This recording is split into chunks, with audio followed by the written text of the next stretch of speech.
2 কোটি টাকার গাধা মোল্লার অদ্ভুত চুক্তি। আরে, কি কোনো গাধা 2 কোটি টাকায় বিকোতে পারে? হয়তো না। কিন্তু যখন এই চুক্তি মোল্লা নাসিরউদ্দিন করছেন, তখন অসম্ভবও সম্ভব হয়ে যায়। আজকের এই গল্পটি শুধু একটি গাধার নয়, বরং আপনার ভাবনা এবং বাজারের মূল্য নির্ধারণ করার মোল্লার এক অদ্ভুত পদ্ধতির। যদি আপনি জানতে চান যে মোল্লা কেবল একটি চালে কিভাবে দুনিয়াকে তার বুদ্ধির কাছে মাথা নোয়াতে বাধ্য করলেন, তবে সঙ্গে থাকুন। এই গল্পটি আপনার মস্তিষ্কের সব দরজা খুলে দেবে। বন্ধুরা, শহরে ভোরের সূর্য তখনও পুরোপুরি ওঠেনি, তখনই মোল্লা নাসিরউদ্দিনের ঘুম ভেঙে গেল। তার ঝোপড়ির কাঁচা দেওয়াল ভেদ করে ভোরের হালকা আলো ভেতরে আসছিল। অনেক দিন ধরে ঘরে এক দানা শস্যও ছিল না, এবং তার স্ত্রীর মুখ চিন্তার রেখায় ভরা থাকত। বাচ্চারাও ক্ষুধায় অস্থির ছিল। মোল্লা বাইরে বারান্দায় এসে বসলেন। তার নজর পড়ল তার গাধাটির ওপর, যেটা খুঁটির সাথে বাঁধা অলসভাবে দাঁড়িয়েছিল। সেটির নাম ছিল বুন্দু। সেও হয়তো তার মালিকের দারিদ্র্য অনুভব করছিল, কারণ সেও অনেক দিন ধরে পেট ভরে খাবার পায়নি। তার পাঁজর বাইরে থেকে দেখা যাচ্ছিল, এবং তার চোখে এক অদ্ভুত বিষণ্ণতা ছিল। মোল্লা বুন্দুর দিকে তাকিয়ে গভীর চিন্তায় ডুবে গেলেন। এই গাধাটি তার বাবার স্মৃতিচিহ্ন ছিল। বহু বছর ধরে এটা তাদের পরিবারের অংশ ছিল। বোঝা টানত, সাওয়ারির কাজ করত, এবং কোনো অভিযোগ ছাড়াই প্রতিটি কঠিন পরিস্থিতিতে সঙ্গী দিত। কিন্তু আজ যখন ঘরে উনুন জ্বালানোর মতো টাকাও ছিল না, তখন বুন্দুর থাকাটাও একটা বোঝা মনে হতে লাগল। তাকে বিক্রি করে দেওয়ার চিন্তা কয়েকবার মনে এসেছিল, কিন্তু মন ছাই দেয়নি। এটা শুধু একটা প্রাণী ছিল না, বরং তার সুখ দুঃখের সাথী ছিল। ঠিক তখনই শহরের প্রধান বাজারের দিক থেকে আসা আওয়াজ মোল্লার কানে এলো। আজ শহরের সাপ্তাহিক বাজার ছিল, যেখানে দূর দূর থেকে ব্যবসায়ী এবং ক্রেতারা আসতেন। বাজারের কথা মনে আসতেই মোল্লার মাথায় যেন এক অদ্ভুত বিদ্যুৎ চমকাল। তিনি সিদ্ধান্ত নিলেন যে আজ তিনি বুন্দুকে বিক্রি করবেন, কিন্তু সাধারণ উপায় নয়।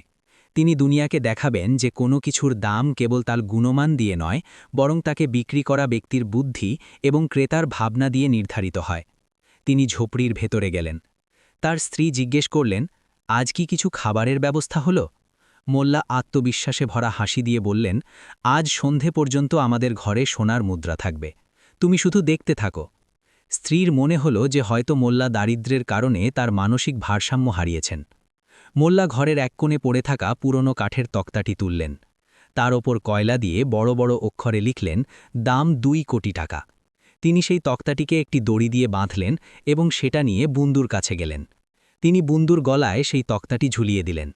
বুন্দু তার বড় বড় চোখ দিয়ে মোল্লার দিকে এমনভাবে তাকালো, যেন জিজ্ঞেস করছে, মালিক, এ কি তামাশা? মোল্লা আদর করে তার পিঠ চাপড়ে বললেন, আমার বন্ধু, আজ তুই এই শহরের সবচেয়ে মূল্যবান গাধা হতে চলেছিস। মোল্লা বুন্দুকে নিয়ে বাজারের দিকে চলতে শুরু করলেন। পথে যারা তাদের দেখছিল হাসছিল। বাচ্চারা তাদের নিয়ে ঠাট্টা করছিল। দেখো, মোল্লা পাগল হয়ে গেছে, তার রোগা গাধার দাম 2 কোটি টাকা লাগিয়েছে। কিন্তু মোল্লার মুখে বিরক্তির কোনো ছাপ ছিল না। তিনি শান্ত এবং দৃঢ় পদক্ষেপে বাজারের একেবারে মাঝখানে পৌঁছে গেলেন। এই জায়গাটিই ছিল যেখানে সবচেয়ে বেশি ভিড় হতো। এখানে বড় বড় সওদাগর, ধনী লোক এবং রাজকীয় সৈন্যরাও কেনাকাটা করতে আসতেন। মোল্লা বুন্দুকে একটি গাছের সাথে বাঁধলেন এবং তার পাশে একটি ফাটা পুরনো চাদর বিছিয়ে বসলেন। গলায় ঝোলানো 2 কোটি টাকার তক্তাটি সঙ্গে সঙ্গে মানুষের দৃষ্টি আকর্ষণ করল। প্রথমে লোকেরা দূর থেকে দেখে হাসতে থাকল, তারপর ধীরে ধীরে ভিড় জমতে শুরু করল। এক কাপড়ের ব্যবসায়ী সাহস করে জিজ্ঞেস করল, মোল্লাজি, কি সকালে গাঁজা খেয়েছেন? এই গাধার জন্য কেউ 2 টাকাও দেবে না, আর আপনি 2 কোটি টাকা লিখে রেখেছেন।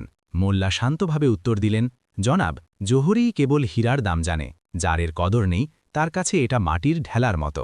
ভিড়ের মধ্যে থেকে কেউ একজন চিৎকার করে বলল, আরে, এর মধ্যে এমন কি বিশেষ আছে? এটা কি হাওয়ায় ওড়ে? দ্বিতীয়জন বলল, হয়তো এটা সোনা দেয়। হাসির এক জোরদার হল্লা পুরো বাজারে ছড়িয়ে পড়ল। লোকেরা মোল্লাকে একজন ভার হিসেবে দেখছিল, যে তার দারিদ্র্যের কারণে বিরক্ত হয়ে মানুষের মনোরঞ্জন করছে। কিন্তু মোল্লা তার জায়গা থেকে একটুও নড়লেন না। তিনি জানতেন যে তার পরিকল্পনার প্রথম ধাপ সফল হয়েছে। তিনি পুরো বাজারের মনোযোগ নিজের দিকে টেনে নিয়েছিলেন। এখন শুধু সঠিক ক্রেতার অপেক্ষা ছিল। এমন একজন ক্রেতা যার প্রয়োজন এবং অহংকার দুটোই বড় হবে। তিনি জানতেন যে এই খবর দ্রুত শহরের সবচেয়ে শক্তিশালী লোকেদের কাছে পৌঁছবে এবং আসল খেলা তখন শুরু হবে। সূর্য ওপরে উঠতে থাকল এবং বাজারে 2 কোটি টাকার গাধার আলোচনা আগুনের মতো ছড়িয়ে পড়ছিল। যেমন যেমন সূর্য আকাশে উপরে উঠতে থাকল তার কিরণ বাজারের ধুলোভরা গলিগুলোকে আরও বেশি আলোকিত করতে লাগল। কিন্তু আজ বাজারের আসল উজ্জ্বল্য সূর্যের আলো থেকে নয়, বরং মোল্লা নাসিরুদ্দিনের রোগা গাধা বন্ধুর গলায় ঝোলানো সেই অদ্ভুত তক্তাটি থেকে আসছিল, যার ওপর কয়লা দিয়ে লেখা ছিল, দাম 2 কোটি টাকা।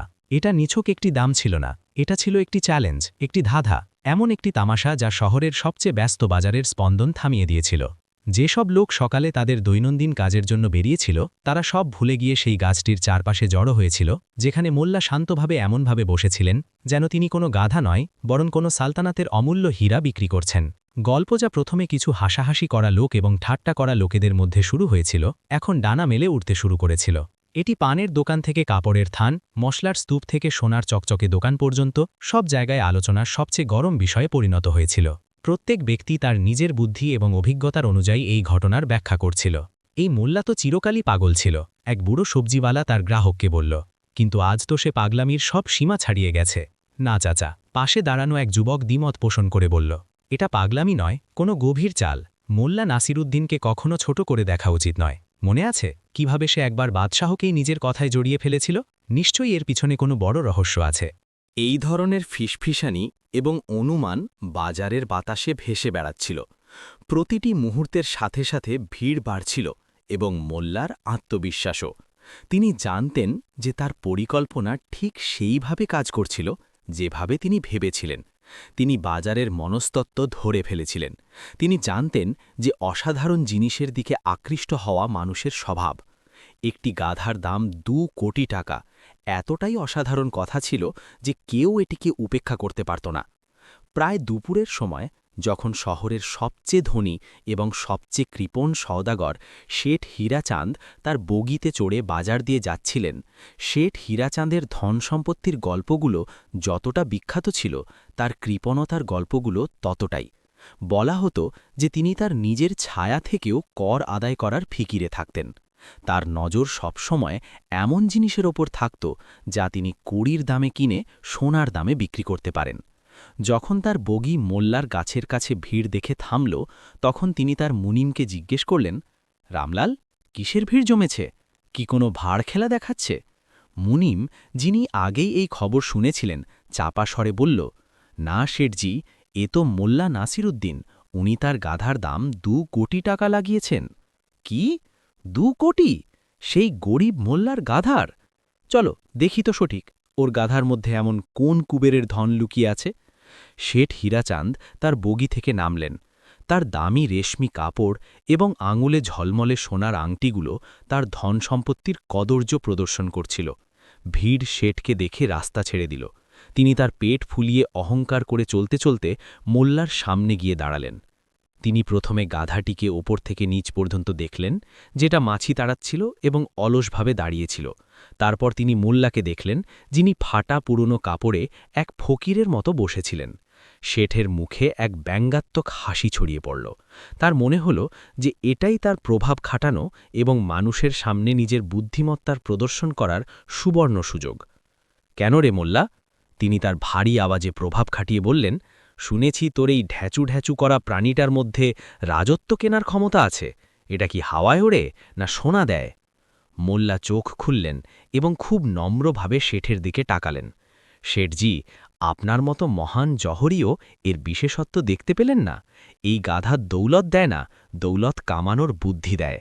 শেঠ হীরাচাঁদ জোরে হাসলেন।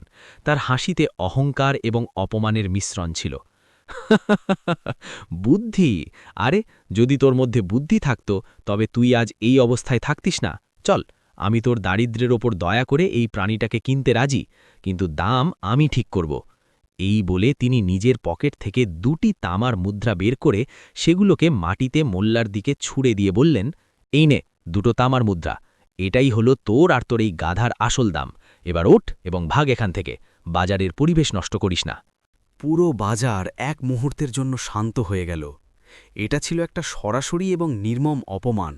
সবাই এটা দেখার জন্য উৎসুক ছিল যে মোল্লা এই অপমানের জবাব কিভাবে দেবেন। মোল্লা নাসিরুদ্দিন মাটিতে পড়ে থাকা মুদ্রাগুলো দেখলেন, তারপর শেঠ হীরাচাঁদের মুখ। তার মুখে ক্রোধের কোনো ভাব ছিল না, বরং একটা শান্ত এবং গভীর হাসি ছিল।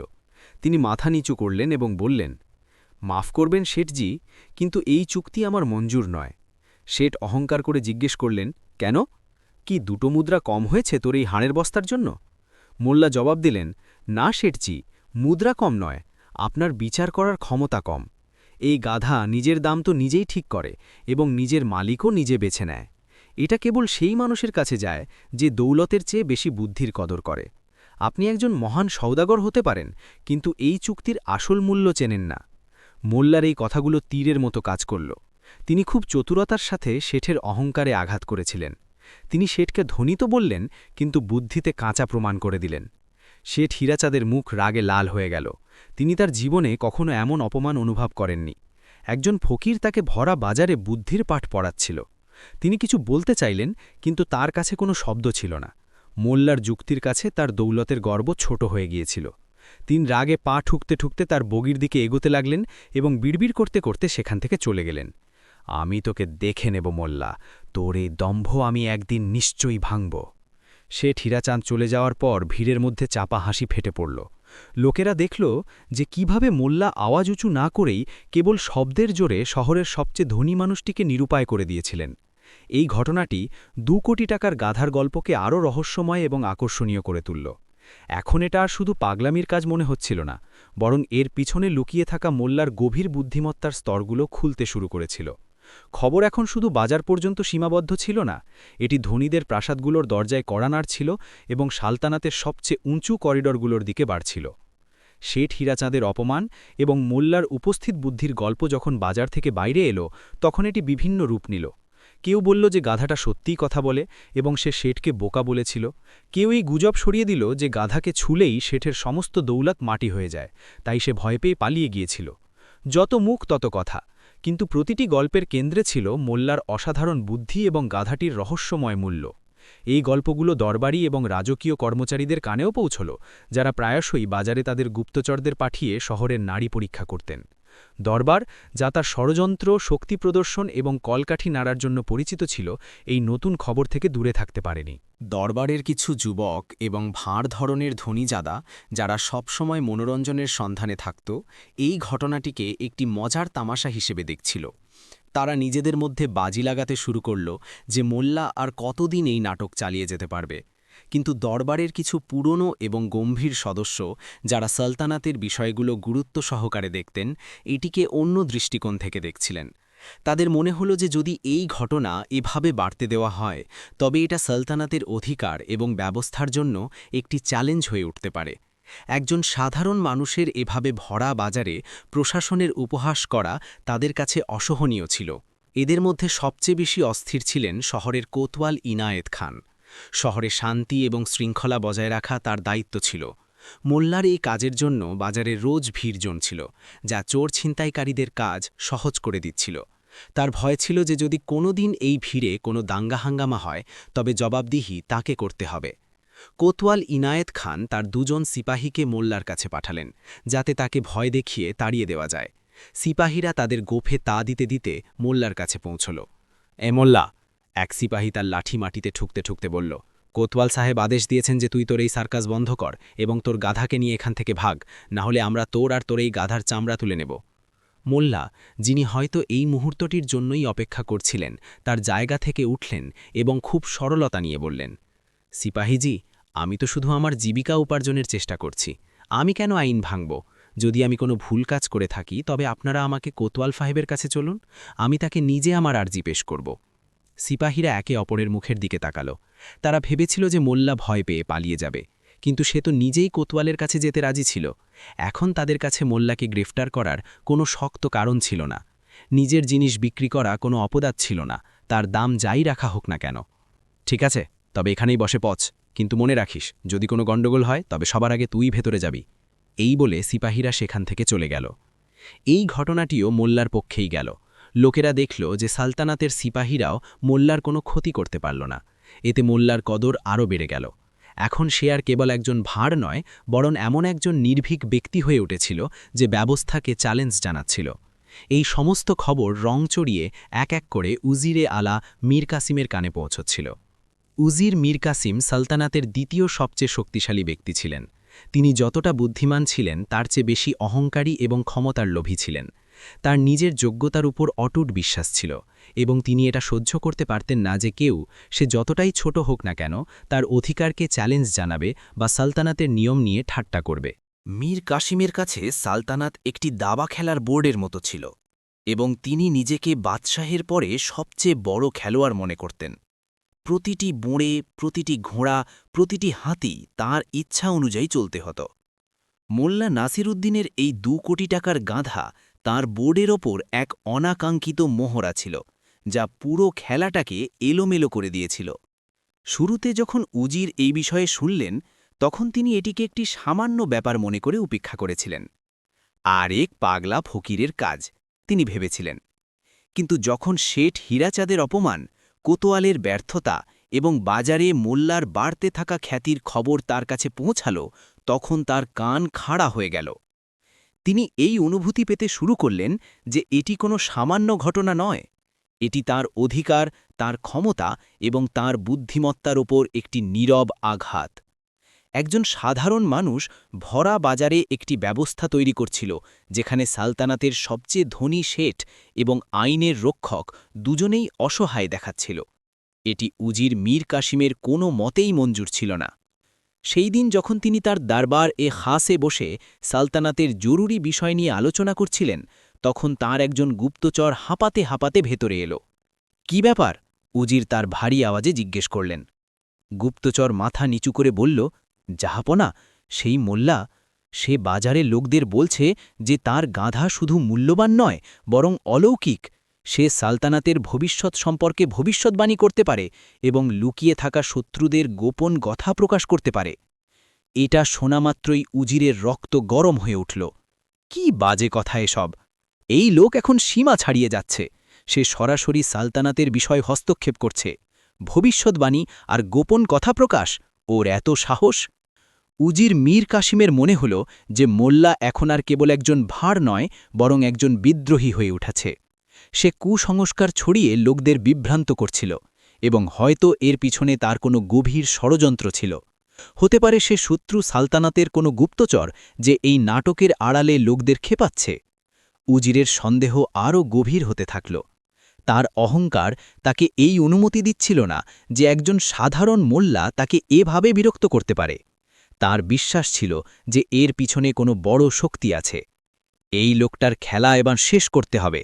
উজির তার সেনাপতির দিকে তাকিয়ে বললেন, এটা সালতানাতের সম্মানের প্রশ্ন। যদি আজ একজন মোল্লা এমন করার সাহস করতে পারে, তবে কাল হাজারো জন দাঁড়িয়ে যাবে। তিনি রাগে তার সিপাহীদের আদেশ দিলেন, যাও, সেই ভণ্ড মোল্লা এবং তার অশুভ গাধাকে এই মুহূর্তেই গ্রেপ্তার করে আমার সামনে হাজির করো। আমি নিজে তার মুখ থেকে সত্যি বের করব। আমি তাকে এমন শাস্তি দেব যে আগামী প্রজন্মও মনে রাখবে। সিপাহীরা, যা হুকুম জাহাপনা, বলে বেরোনোর ঠিক আগেই উজির তার হাত তুলে তাদের থামিয়ে দিলেন। তার চতুর মস্তিষ্কে একটি নতুন চিন্তা এলো। তিনি ভাবলেন, যদি আমি মোল্লাকে দরবারে ডাকি, তবে এটা তার গুরুত্ব বাড়িয়ে দেবে। লোকেরা বলবে যে উজির একজন সামান্য লোককে এতটা ভয় পেয়ে গেল যে তাকে গ্রেপ্তার করতে হলো। এতে আমারই অপমান হবে। না, আমি তাকে দরবারে ডাকব না। এক মুহূর্তের নীরবতার পর তিনি বললেন, ইরাদা বদলে গেছে, আমরা তার কাছে যাব। দরবারে উপস্থিত সবাই চমকে গেল। সালতানাতের উজিরে আলা নিজে একজন সামান্য লোকের সাথে দেখা করতে বাজারে যাবেন? এটা তো এক অভূতপূর্ব ঘটনা ছিল। উজির তার পরিকল্পনা বোঝালেন, আমি নিজে বাজারে যাব এবং তাকে পুরো ভিড়ের সামনে অপমান করব। আমি সবার সামনে প্রমাণ করব যে সে একজন প্রতারক এবং ভণ্ড। যখন লোকেরা নিজেদের চোখ দিয়ে দেখবে যে তার গাধা কতটা সাধারণ এবং তার কথাগুলো কতটা অন্তঃসার শূন্য, তখন তার সমস্ত জাদু ভেঙে যাবে। তাকে গ্রেফতার করলে সে শহীদ হতে পারে, কিন্তু তাকে প্রকাশ্যে জনসমক্ষে উন্মোচন করলে সে চিরকালের জন্য হাস্যকর পাত্র হয়ে থাকবে। হ্যাঁ, আমি তাকে এমন মৃত্যু দেব যা শারীরিক মৃত্যুর চেয়েও খারাপ হবে, সামাজিক মৃত্যু। উজিরের এই চালে তার নিষ্ঠুরতা এবং চতুরতা স্পষ্ট দেখা যাচ্ছিল। তিনি মোল্লাকে শুধু শাস্তি দিতে চাননি, বরং তাকে একটি উদাহরণ বানাতে চেয়েছিলেন। প্রস্তুতি করো, উজির গর্জন করে আদেশ দিলেন। উজিরে আলার কাফেলা এখন বাজারের দিকে রওনা হবে। উজির মীর কাসিমের বাজারে যাওয়ার খবর আগুনের মতো পুরো শহরে ছড়িয়ে পড়ল। এটা প্রতিদিনের ঘটনা ছিল না। উজির হয় তার মহলে থাকতেন, না হয় বাদশাহের দরবারে, অথবা নিজের বগিতে চড়ে এক জায়গা থেকে অন্য জায়গায় যেতেন। তার এভাবে হেঁটে বাজারে নামা এক অসাধারণ ঘটনা ছিল, আর সবাই জানত যে এর কারণ কে, মোল্লা নাসিরুদ্দিন এবং তার 2 কোটি টাকার গাধা। উজিরের কাফেলা যখন তার মহল থেকে বেরোল তখন সেই দৃশ্য দেখার মতো ছিল। সবার আগে ঘোড়ায় সবার ডঙ্কা বাজানো লোকরা ছিল, যারা জোরে জোরে ডঙ্কা বাজিয়ে উজিরের আগমনের ঘোষণা করছিল। তাদের পিছনে সালতানাতের পতাকা হাতে সিপাহীরা ছিল। তারপর উজির মীর কাসিম নিজে তার জমকালো আরবি ঘোড়ায় সওয়ার ছিলেন। তিনি আজ তার সবচেয়ে দামি রাজকীয় পোশাক পরেছিলেন এবং তার কোমরে ঝুলন্ত তরবারির মুঠোর ওপর বসানো হিরে রোদে ঝলমাল করছিল। তার মুখ পাথরের মতো কঠিন ছিল এবং তার চোখে একটি বরফের মতো শীতলতা ছিল। তার পিছনে এবং পাশে তার সবচেয়ে বিশ্বস্ত এবং ভয়ঙ্কর দেহরক্ষীদের দল ছিল। এই কাফেলা যেই দিক দিয়েই যেত, রাস্তাগুলো আপনা আপনি খালি হয়ে যেত। দোকানদাররা তাদের দোকান ছেড়ে বাইরে বেরিয়ে আসত এবং বিনয়ের সাথে মাথা নিচু করত। লোকেরা তাদের ঘরের ছাদ এবং জানালা থেকে এই রাজকীয় মিছিল দেখছিল। বাতাসে এক অদ্ভুত উত্তেজনা এবং ভয়ের পরিবেশ ছিল। সবাই জানত যে এই শক্তি প্রদর্শন একজন গরিব ফকিরের জন্য করা হচ্ছে এবং এর শেষ হয়তো খুব খারাপ হতে চলেছে। বাজারে যেই উজিরের আসার খবর পৌঁছল, সেখানে এক ধরনের হুড়োহুড়ি শুরু হয়ে গেল। যে ভিড় এখনও মোল্লার চারপাশে জড়ো ছিল, তারা ভয়ে এমনভাবে ছত্রভঙ্গ হয়ে গেল যেন কেউ ভেড়ের পালের মধ্যে বাঘ ছেড়ে দিয়েছে। দোকানদাররা তাড়াতাড়ি তাদের জিনিসপত্র গুছিয়ে নিতে লাগল। কিছুক্ষণের মধ্যেই বাজারের সেই অংশ যেখানে মোল্লা বসেছিলেন প্রায় খালি হয়ে গেল। এখন সেখানে কেবল মোল্লা নাসিরুদ্দিন, তার গাধা বন্ধু এবং চারদিকে ছড়িয়ে থাকা একটি ভয়ানক নীরবতা ছিল। মোল্লা তার জায়গায় শান্তভাবে বসে রইলেন। তিনি দূর থেকে আসা কাফেলার ধুলো এবং ডঙ্কার আওয়াজ শুনে নিয়েছিলেন। তার মুখে ভয়ের একটি রেখাও ছিল না। এমন লাগছিল যেন তিনি জানতেন যে এমনই হবে, যেন তার পুরো পরিকল্পনার শেষ এবং সবচেয়ে গুরুত্বপূর্ণ অধ্যায় এখন শুরু হতে চলেছে। তিনি আদর করে তার গাধার পিঠ চাপড়ে দিলেন, যেন বলছেন, ভয় পেও না বন্ধু, আসল খেলা তো এখন শুরু হবে। অবশেষে উজিরের কাফেলা বাজারের সেই মোড়ে এসে থামল। উজির তার ঘোড়া থেকে নামলেন। তার জুতো মাটির উপর পড়ার আওয়াজ সেই নীরবতায় কামানের গোলার মতো প্রতিধ্বনিত হল।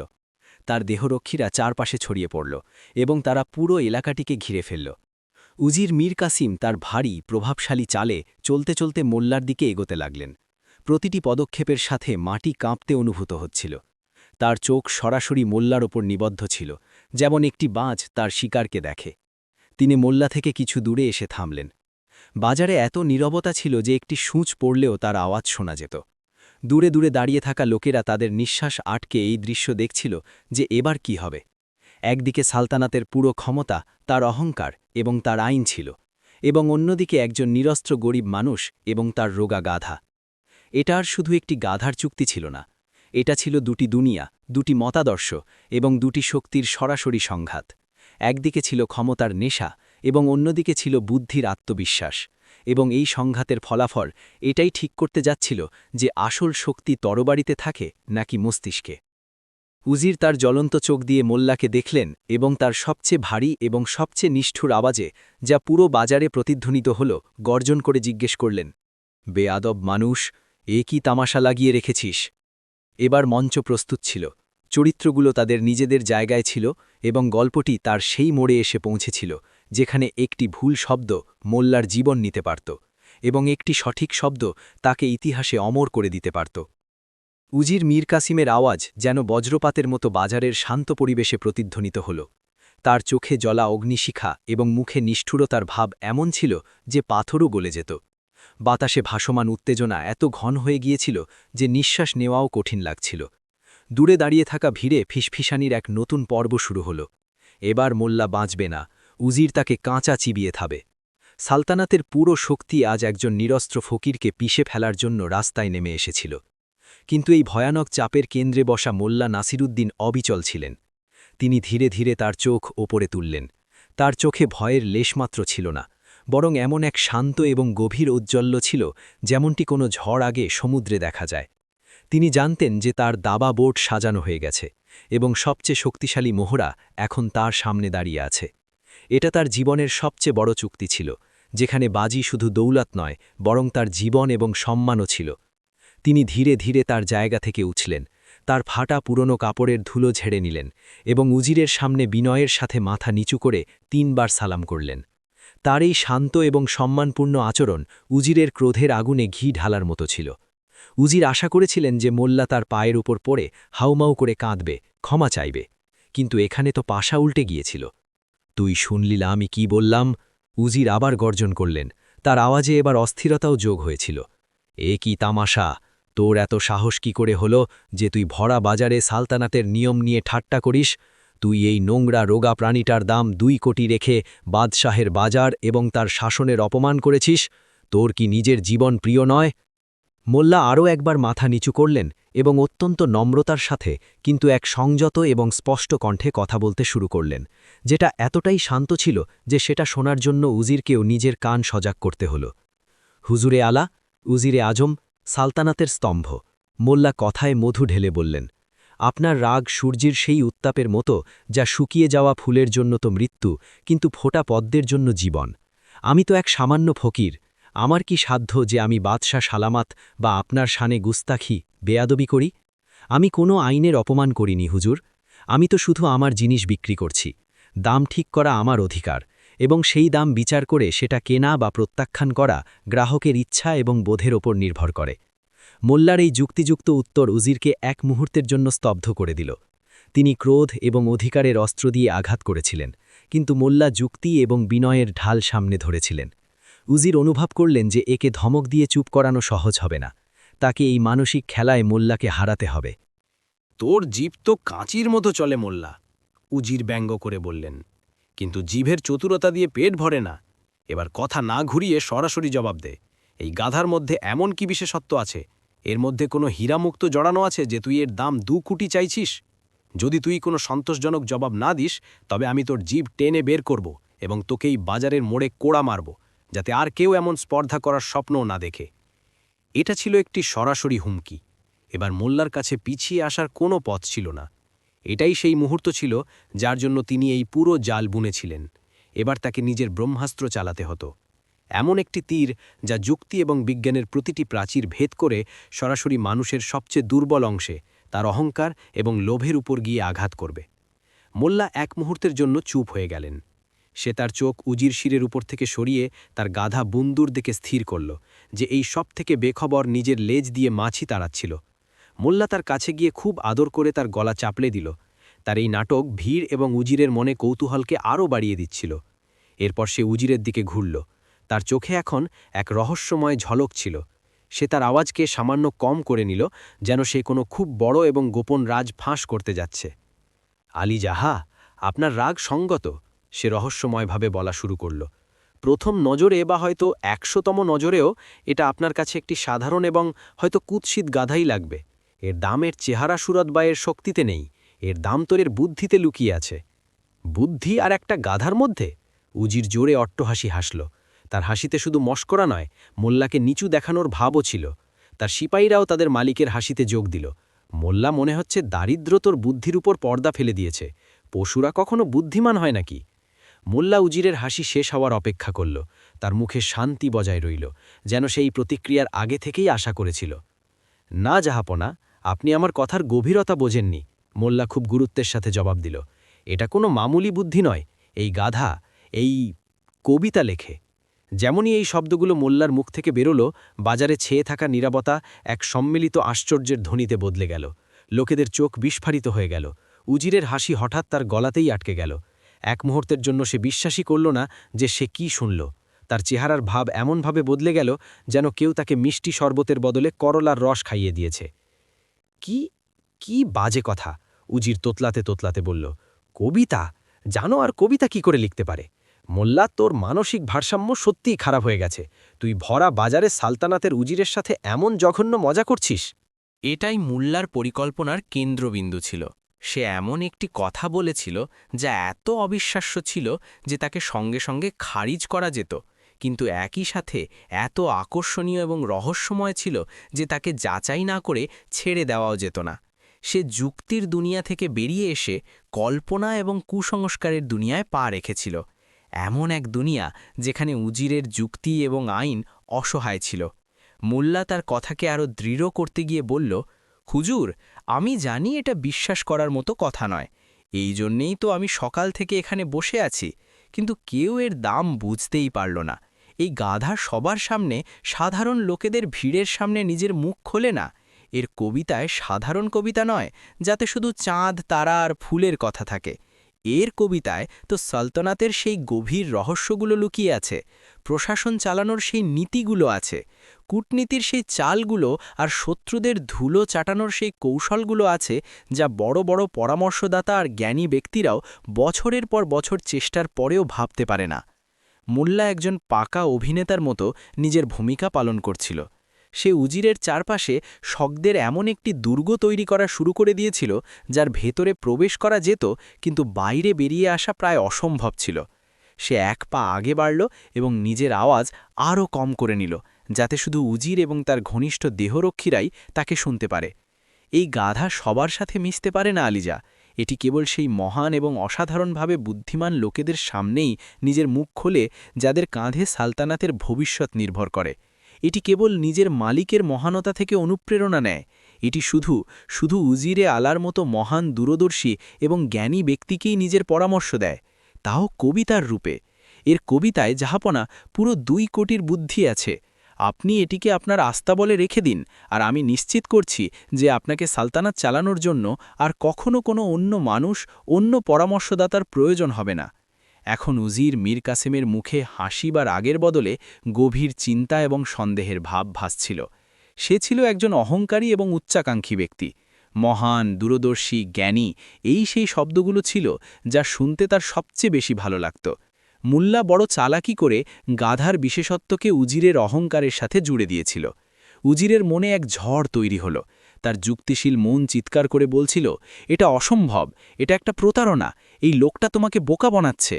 কিন্তু তার মনের অন্য কোণ, যা লোভ এবং উচ্চাকাঙ্ক্ষায় ভরা ছিল, ফিসফিস করছিল, কিন্তু যদি এতে 1% সত্যি থাকে তো, যদি এই গাধা সত্যি এমনটা করতে পারে তো, আমার ক্ষমতা অসীম হয়ে যাবে, আমি বাদশাহের চোখে ঈশ্বরের মতো হয়ে যাব, আমার ভরসায় শত্রুরা আমার পায়ে থাকবে, সালতানাতের প্রতিটি রাজ আমার মুঠোয় থাকবে, এটা গাধা নয়, ক্ষমতার চাবি হবে। সেই মানসিক টানাপোড়নের মধ্যে ফেসে গেল। সে না তো মুল্লার কথায় পুরোপুরি বিশ্বাস করতে পারছিল, আর না তো তাকে পুরোপুরি খারিজ করার সাহস জোগাড় করতে পারছিল। মুল্লা একজন দক্ষ শিকারীর মতো নিজের শিকারের মনোভঙ্গি বুঝতে পারছিল। সে দেখল যে উজির তার ছোঁড়া চারা গিলতে ভাবছে। এখন সে জাল টানার সিদ্ধান্ত নিল। কিন্তু জাহাপনা, এর একটি ছোট শর্ত আছে। মোল্লা নিজের আওয়াজে আরও বেশি রহস্য ভরে বলল। কি শর্ত? উজির কৌতূহল নিয়ে জিজ্ঞেস করল। শর্ত হলো, এই গাধা কেবল তাকেই নিজের কবিতা শোনায় যার মধ্যে একে চেনার ক্ষমতা আছে। একজন সত্যিকারের বুদ্ধিমান, সৎ উদ্দেশ্য এবং যোগ্য শাসকই এর আওয়াজ শুনতে পারে এবং তার অর্থ বুঝতে পারে।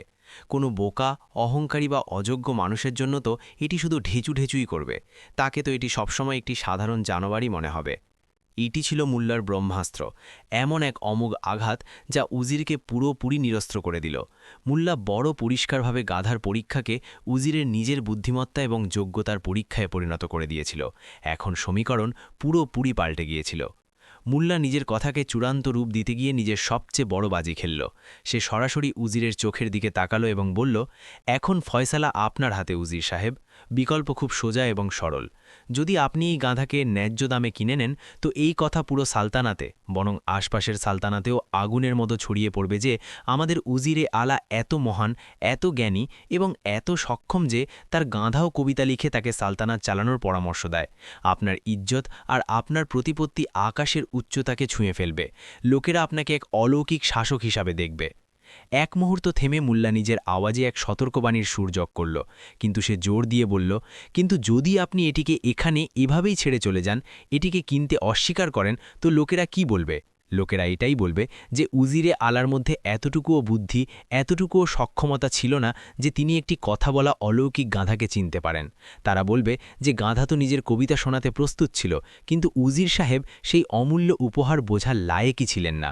আপনার শত্রুরা এই কথায় হাওয়া দেবে, আপনার বুদ্ধিমত্তার ওপর প্রশ্ন তোলা হবে, আপনার প্রতিপত্তি ধুলোয় মিশে যাবে। মুল্লা চুপ হয়ে গেল। সে নিজের কাজ করে দিয়েছিল। সে শব্দের এমন এক জাল বুনেছিল, এমন এক চক্রব্যূহ রচনা করেছিল যার মধ্যে উজির মীর কাসেম বুড়িভাবে ফেসে গিয়েছিল। এই সদা এখন গাধার ছিল না, এটি ছিল উজিরের ইজ্জত, তার পদ, তার বিশ্বাসযোগ্যতা এবং সবার ওপরে তার বিশাল অহংকারের সওদা। যদি সে গাধাকে কেনে তো তাকে 2 কোটির ভারী মূল্য দিতে হবে এবং পরে মিথ্যা প্রমাণিত হলে বোকা সাজার ঝুঁকি নিতে হবে। আর যদি সে গাধাকে না কেনে তো সে সেই মুহূর্তে সেই বাজারেই হাজারো মানুষের সামনে এক অযোগ্য এবং নির্বোধ শাসক প্রমাণিত হয়ে যাবে। মুল্লা তাকে এমন এক দোরাহে এনে দাঁড় করিয়ে দিয়েছিল যেখান থেকে সামনে ছিল কুয়ো আর পেছনে খাদ। উজিরের চেহারার রং উড়ে গিয়েছিল, তার ঘাম আসছিল, তার মনে হচ্ছিল যেন সে জলাবদ্ধতায় ফেসে গেছে, যেখান থেকে বেরিয়ে আসার প্রতিটি চেষ্টা তাকে আরও বেশি ভেতরে টেনে নিয়ে যাচ্ছিল।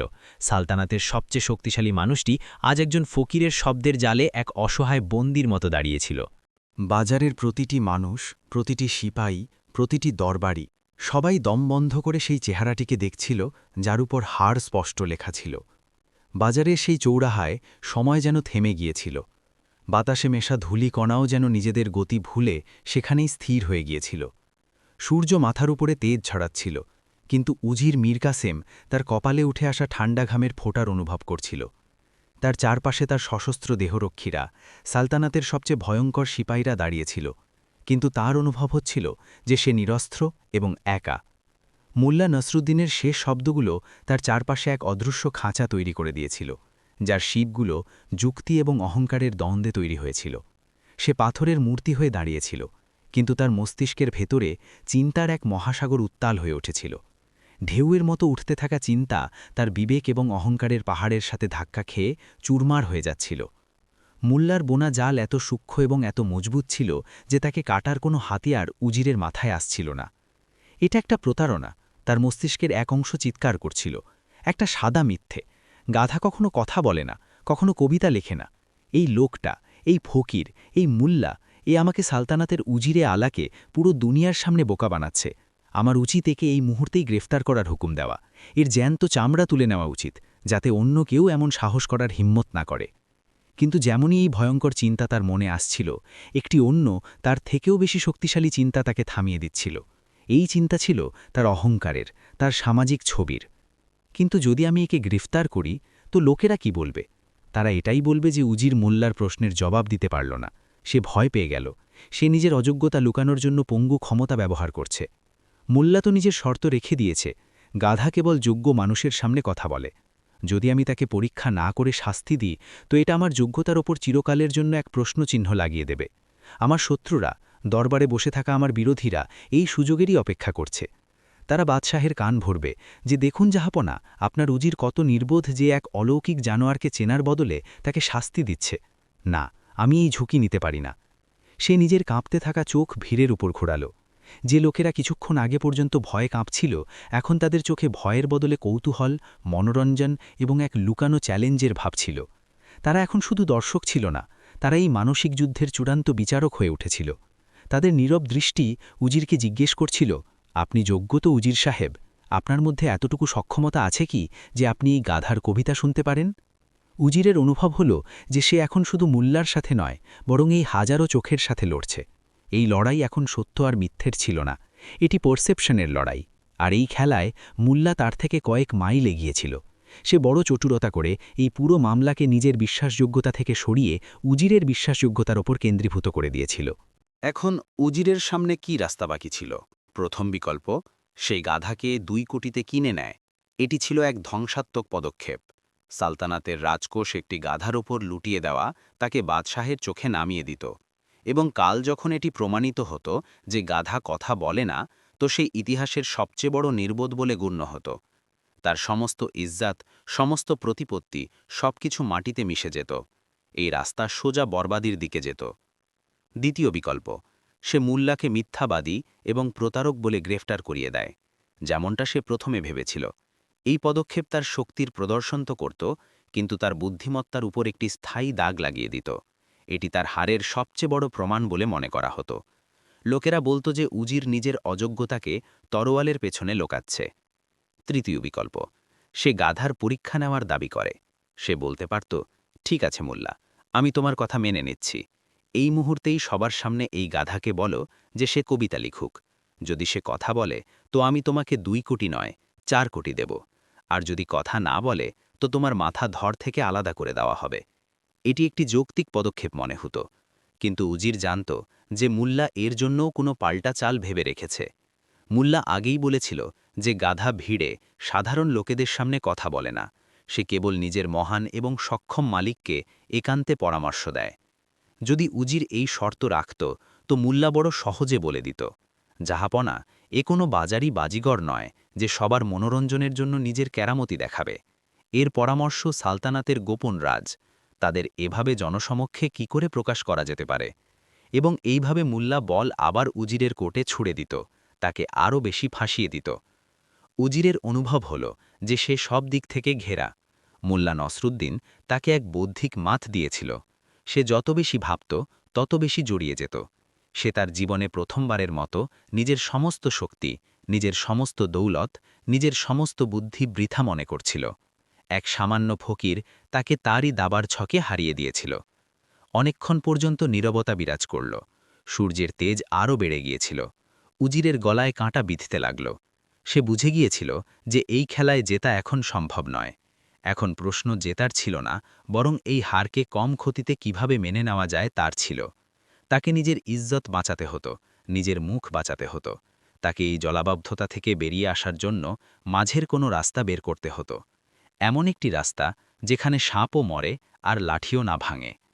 অবশেষে এক দীর্ঘ এবং উত্তেজনাপূর্ণ নীরবতার পরে উজির এক গভীর শ্বাস নিল। সে তার চেহারার উপর আবার নিয়ন্ত্রণ পাওয়ার চেষ্টা করল। সে তার কঠিন চেহারায় এক মিথ্যা সংযত হাসি আনার চেষ্টা করল, যেমন হাসি একজন দক্ষ দাবা খেলোয়াড় নিজের হার স্বীকার করার সময় নিয়ে আসে। সে নিজের চোখ মুল্লার ওপর স্থির করল এবং একজন পাকা রাজনীতিবিদের মতো নিজের আওয়াজে কৃত্রিম আভিজাত্য মিশিয়ে বলল, মুল্লা, আমি তোমার আর তোমার এই গাধার সক্ষমতাকে মানি। তোমার চোখে সততা আছে, আর তোমার কথায় ওজন। এই শুনে মোল্লা মনে মনে হাসল। সে জানত যে উজির এখন হার স্বীকার করার ভূমিকা তৈরি করছে। সে প্রথম পদক্ষেপ নিয়েছিল। সে গাধার সক্ষমতাকে প্রকাশ্যে স্বীকার করে নিয়েছিল। এখন সে মোল্লার তৈরি করা গল্প থেকে মুখ ফিরিয়ে নিতে পারত না। উজির নিজের কথা এগিয়ে নিয়ে গেল, বড় চালাকি করে নিজের হারকে নিজের মহানতার আস্তরণে লুকানোর চেষ্টা করতে গিয়ে। নিঃসন্দেহে এটি এক অলৌকিক এবং দুর্লভ প্রাণী। এর পরামর্শ সালতানাতের জন্য নিঃসন্দেহে খুব মূল্যবান এবং অমূল্য হতে পারে। এই বলে সে এক মুহূর্তের জন্য থামল, যেন সে নিজের পরের কথার জন্য শব্দ মাপছিল। কিন্তু আর এই কিন্তুর ওপর সে খুব জোর দিল। এই মুহূর্তে সালতানাতের রাজকোষ কিছু বেশি প্রয়োজনীয় কাজে লাগানো আছে। আমাদের সীমান্তকে মজবুত করতে হবে, নতুন রাস্তা বানাতে হবে, গরিবদের জন্য লঙ্গর খোলাতে হবে। এমন পরিস্থিতিতে 2 কোটি টাকা একটি গাধার ওপর খরচ করা, তা সে যতই সক্ষম হোক না কেন, আমার প্রজাদের সাথে অন্যায় হবে। একজন ভালো শাসক নিজের প্রজাদের প্রয়োজনকে নিজের সালতানাতের শান শৌকত থেকে ওপরে রাখে। এটি ছিল এক চমৎকার প্রতিরক্ষা। উজির নিজের অক্ষমতাকে নিজের প্রজাপ্রীতি এবং নিজের দায়িত্ব হিসেবে পেশ করে দিয়েছিল। সে এটি দেখানোর চেষ্টা করল যে সে দাম দিতে পারে না এমনটা নয়, বরং সে দাম দিতে চায় না, কারণ তার জন্য তার প্রজারা বেশি গুরুত্বপূর্ণ। সে নিজের চালকে আরও মজবুত করতে গিয়ে বলল, এবং সত্যি বলতে কি মুল্লা, আমার এমন কোনো পরামর্শদাতার প্রয়োজনও নেই, তা সে মানুষ হোক বা জানোয়ার। বাদশাহ সালামত আমাকে উজিরের এই উচ্চ পদ এই জন্য দিয়েছেন, কারণ তার আমার নিজের সক্ষমতা, আমার নিজের বুদ্ধিমত্তার উপর পুরো ভরসা আছে। যদি আমি কোনো জানোয়ারের পরামর্শে সালতানাত চালাতে শুরু করি, তো এটা বাদশাহের ভরসার অপমান হবে। আমার কোনো বাইরের সাহায্যের প্রয়োজন নেই। এই বলে উজির নিজের জয়ের এক মিথ্যে ঘোষণা করে দিল। সে এটি বোঝানোর চেষ্টা করল যে সে এত মহান এবং আত্মনির্ভর যে তার কোনো অলৌকিক গাধারও প্রয়োজন নেই।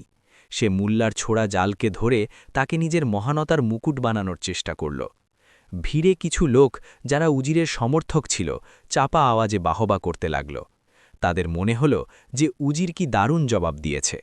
উজিরের মনে হল যে সে পাশা পাল্টে দিয়েছে। সে নিজের ইজ্জত বাঁচিয়ে নিয়েছে, আর এখন সে এখান থেকে বিজয়ীর মতো যেতে পারে। সে গর্বের সাথে নিজের বুক ফুলিয়ে নিজের ঘোড়ার দিকে ঘুরতে যাবে, এমন সময় মুল্লার শান্ত আওয়াজ তার পদক্ষেপগুলোকে শেকলের মতো জড়িয়ে দিল। আলীজাহা, আপনার মহানত এবং প্রজাপ্রীতির ওপর আর কে বা সন্দেহ করতে পারে? মুল্লা মাটি পর্যন্ত ঝোঁকে সালাম করতে করতে বলল, আপনি আজ প্রমাণ করে দিলেন যে আপনার নজরে সালতানাতের কল্যাণই সর্বশ্রেষ্ঠ, এবং আপনি এটিও প্রমাণ করে দিলেন যে আপনি এই গাধার আসল দাম এবং এর সক্ষমতাকে চেনেন। আপনি দাম না দিয়েও এর দাম আদায় করে দিয়েছেন। মুল্লার এই শব্দগুলো উজিরকে আবার অস্বস্তিকর করে দিল। মুল্লা তার মিথ্যে প্রশংসা করে তাকে আরও বেশি বেঁধে দিচ্ছিল। মুল্লা নিজের কথা এগিয়ে নিয়ে গেল। এখন তার আওয়াজে এক মাসুমিয়াত এবং দারিদ্র্যের অসহায়তার সুর ছিল। কিন্তু আমি তো এক গরিব এবং সামান্য মানুষ, জাহাপানা। আমি এই গাধাকে বাজারে এই জন্য এনেছিলাম যাতে এর সঠিক কদর করার লোক এটিকে নিয়ে যায় এবং আমার দুবেলার রুটির জোগাড় হয়। এখন যখন আপনি সালতানাতের সবচেয়ে বুদ্ধিমান ব্যক্তি এর সক্ষমতার ওপর নিজের মোহর লাগিয়ে দিয়েছেন, তো এটিকে এভাবে এখানে ছেড়ে চলে যাওয়া এর এবং আমার দুজনেরই তৌহিন হবে। লোকেরা বলবে যে উজির সক্ষমতা তো চিনতে পারলেন, কিন্তু সেই সক্ষমতার কোনো মান রাখলেন না। উজির আবার ফেঁসে গেল। মুল্লা তাকে তাঁরই বোনা জালে আরও একবার জড়িয়ে দিয়েছিল। যদি উজির এখন কিছু না দিয়ে চলে যেত, তো এটা তার প্রজাপ্রীতি নয়, বরং তার কৃপণতা বা অক্ষমতা বলে মনে করা হতো। সে গাধার সক্ষমতাকে মেনে নিয়েছিল। এখন তাকে সেই মানকে প্রমাণ করার জন্য কিছু না কিছু তো করতেই হতো। নিজের কথায় ওজন দেওয়ার জন্য তাকে মূল্য দিতেই হতো, তা সে ছোটই হোক না কেন। উজির রাগে মুল্লার দিকে তাকালো। সে বুঝে গেল যে এই লোক তাকে এত সহজে ছাড়বে না। এই ফকির তার থেকে নিজের সম্মানের মূল্য আদায় করেই ছাড়বে। উজির এক গভীর পরাজিত শ্বাস নিল। সে তার মুনিবকে, যে ভয়ে পেছনে দাঁড়িয়ে কাঁপছিল, হাত দিয়ে ইশারা করল। মুনিব দৌড়ে সামনে এলো। মুল্লা, উজির নিজের আওয়াজে যতটা সম্ভব গাম্ভীর্য আনার চেষ্টা করতে করতে বলল, আমি তোমার আর তোমার এই দুর্লভ জানোয়ারের, তোমার নজরে যে কদর আছে, তার প্রশংসা করি। আমি এটিকে কিনছি না, কারণ যেমনটা আমি বললাম আমার এর প্রয়োজন নেই, কিন্তু আমি তোমার পারখী চোখ এবং তোমার সততার পুরস্কার তোমাকে অবশ্যই দেব। সে তার মুনিবকে হুকুম দিল, আমাদের রাজকোষ থেকে সোনার 100 মোহর বের করে এই লোকটিকে দিয়ে দাও। মুনিব তৎক্ষণাৎ তার কোমরে বাঁধা একটি ভারী থলি খুলল এবং তার থেকে সোনার ঝকঝকে কয়েন গুনে একটি ছোট থলিতে ভরতে লাগল। উজির নিজের কথা শেষ করল, এই নাও সোনার 100 মোহর। এটা তোমার গাধার দাম নয়, তোমার সততার পুরস্কার।